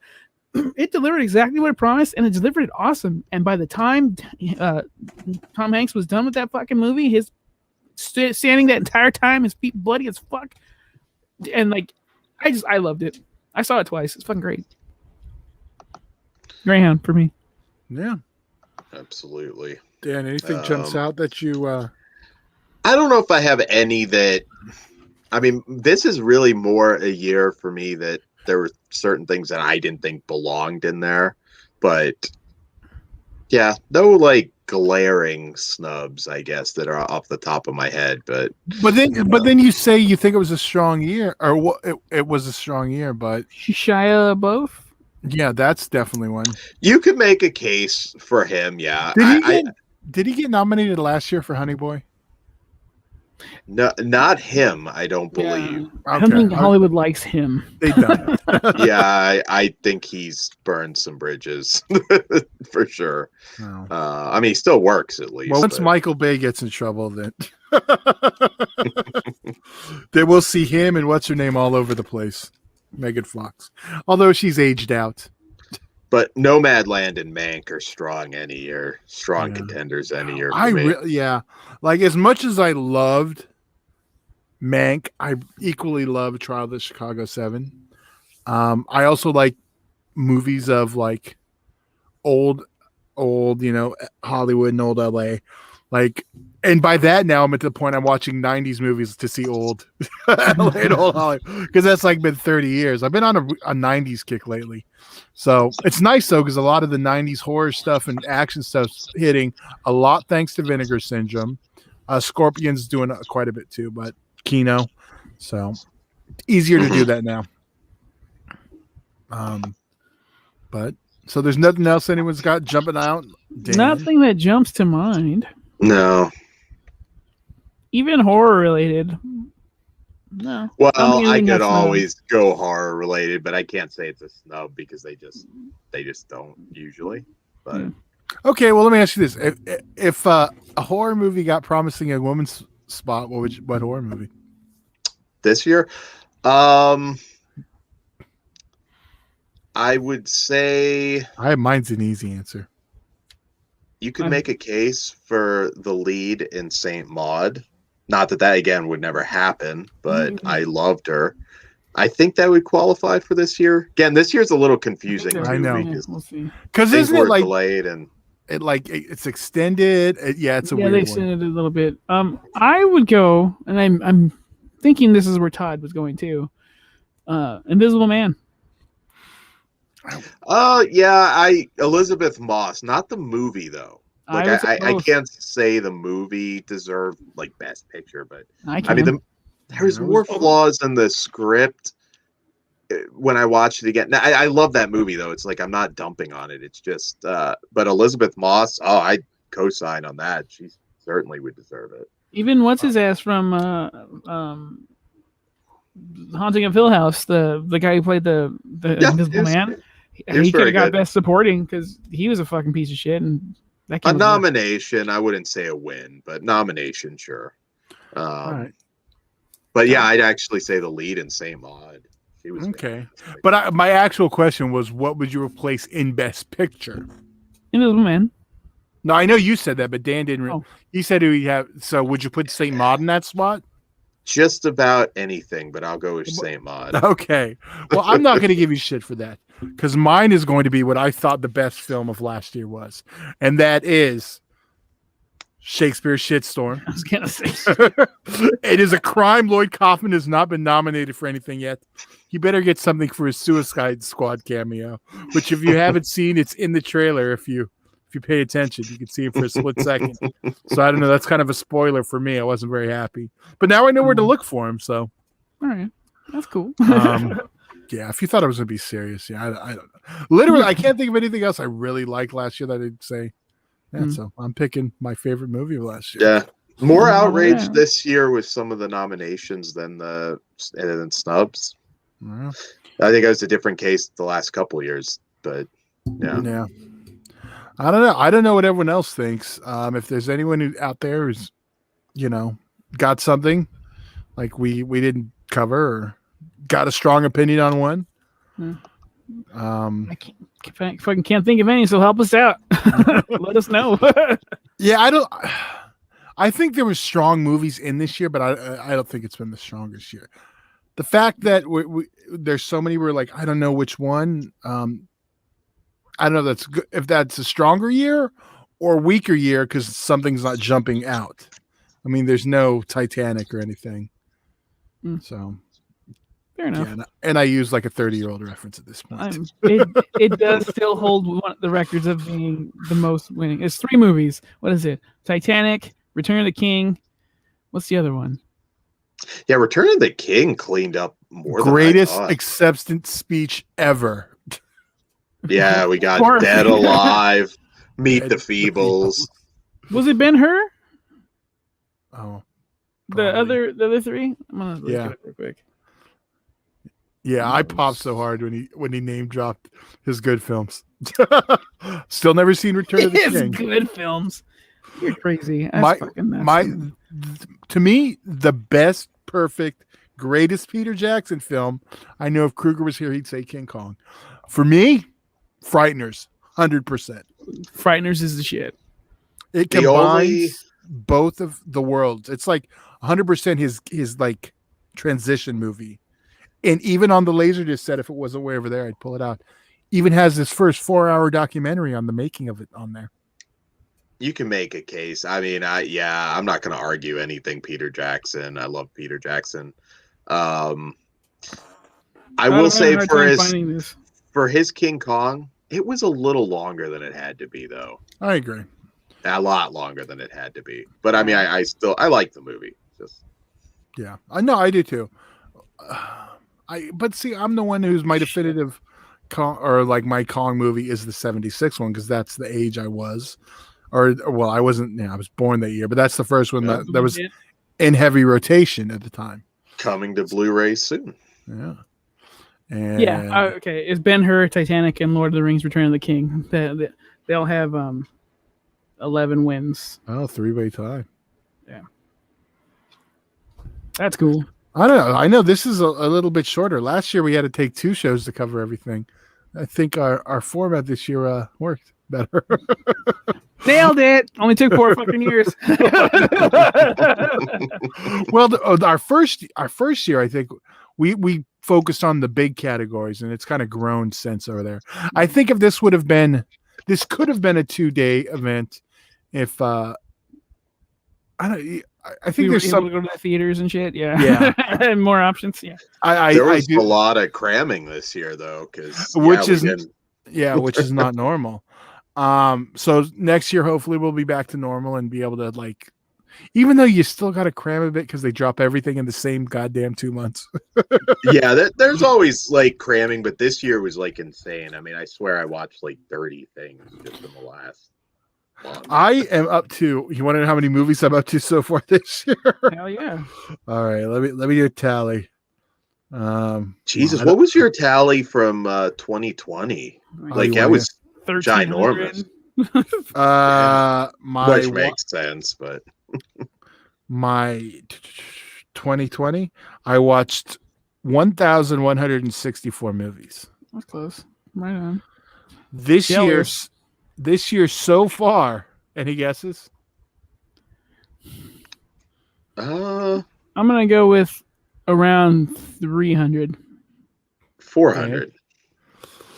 Well, at least if we would have been playing Price is Right rules, you know, no one went over.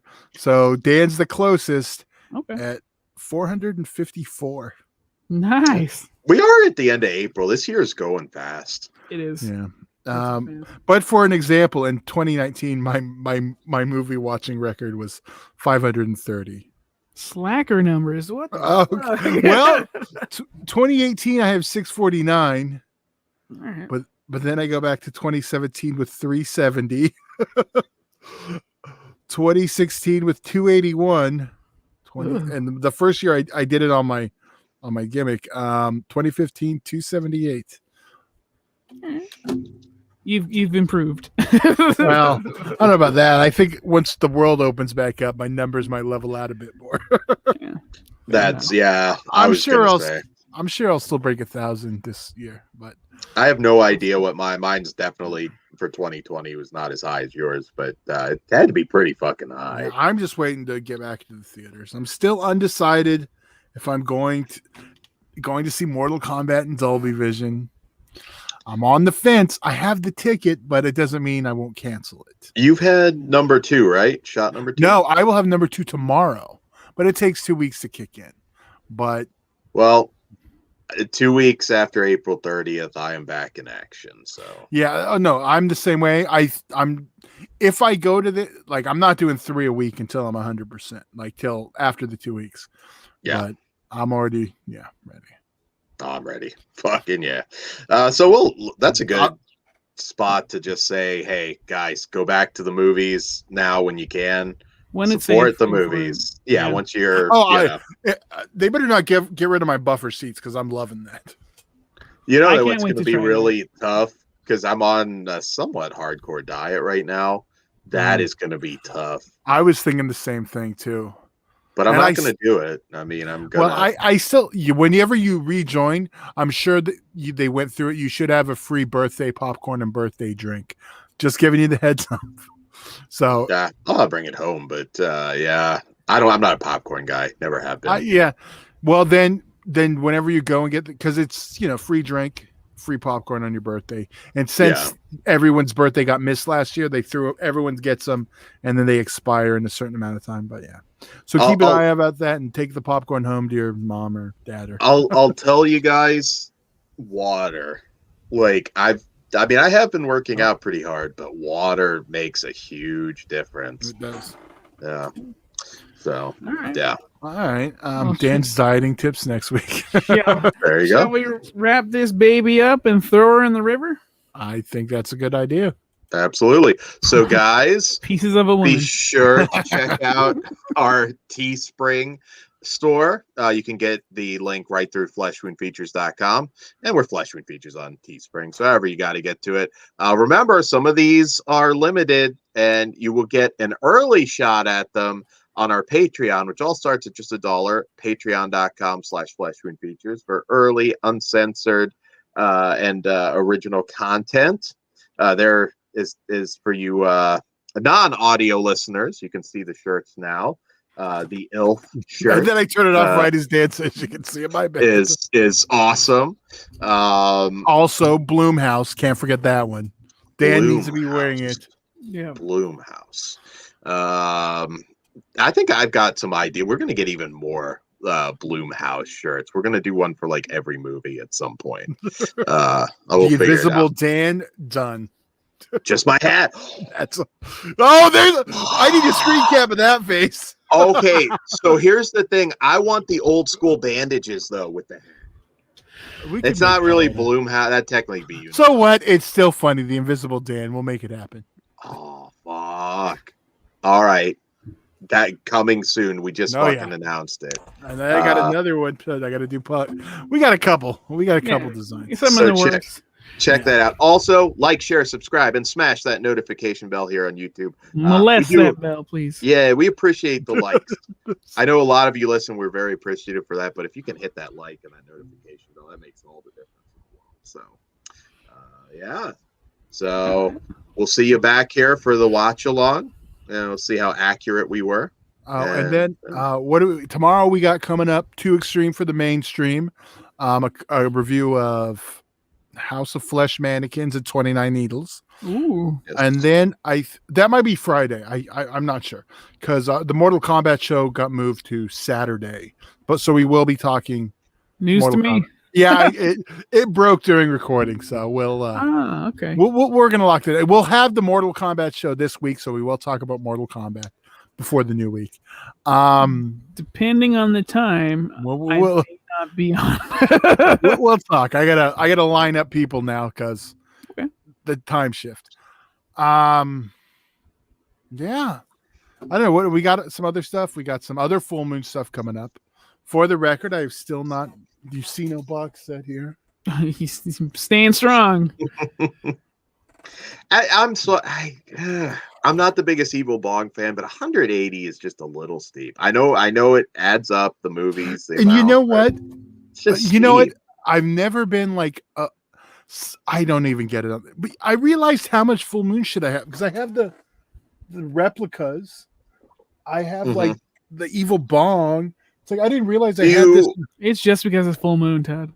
You have the old school. Well, that's it. Also, we should tease that too. We have our full moon show coming up. Yeah, that's what I said. We have a full moon show coming with Christian Hanahara on the April 29th. So yeah, do you have the old school? Like I have, I think all of them. The cardboard figures. The cardboard. I don't. I have one that I actually wanted a creature feature event. Yeah. Oh, nice. No, I don't have I have like there was that one that when those figures were out, there was one that was a little bigger. I remember I bought it at Tower Records. He's Blood like dolls or no. He's there's the pinhead, Blade, and he's I want to say a quarter scale. He's probably about 12 inches tall.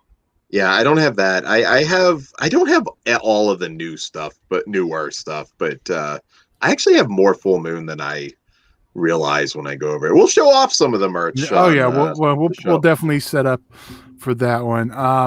Yeah. Well, let's get the hell out of here, gentlemen. Yeah. Follow us across all the social media bullshits, and we will see you on Sunday. Look for us a couple minutes before the show, before the big award show, and we'll just be here making it entertaining for you guys and for us for sure. So let's get the hell out of here. Dan? Good night. Guten Tag. Todd? Oh, Heilshine. And I'll see you on Sunday in Disneyland. See, I thought you would say at the movies. See you at the movies.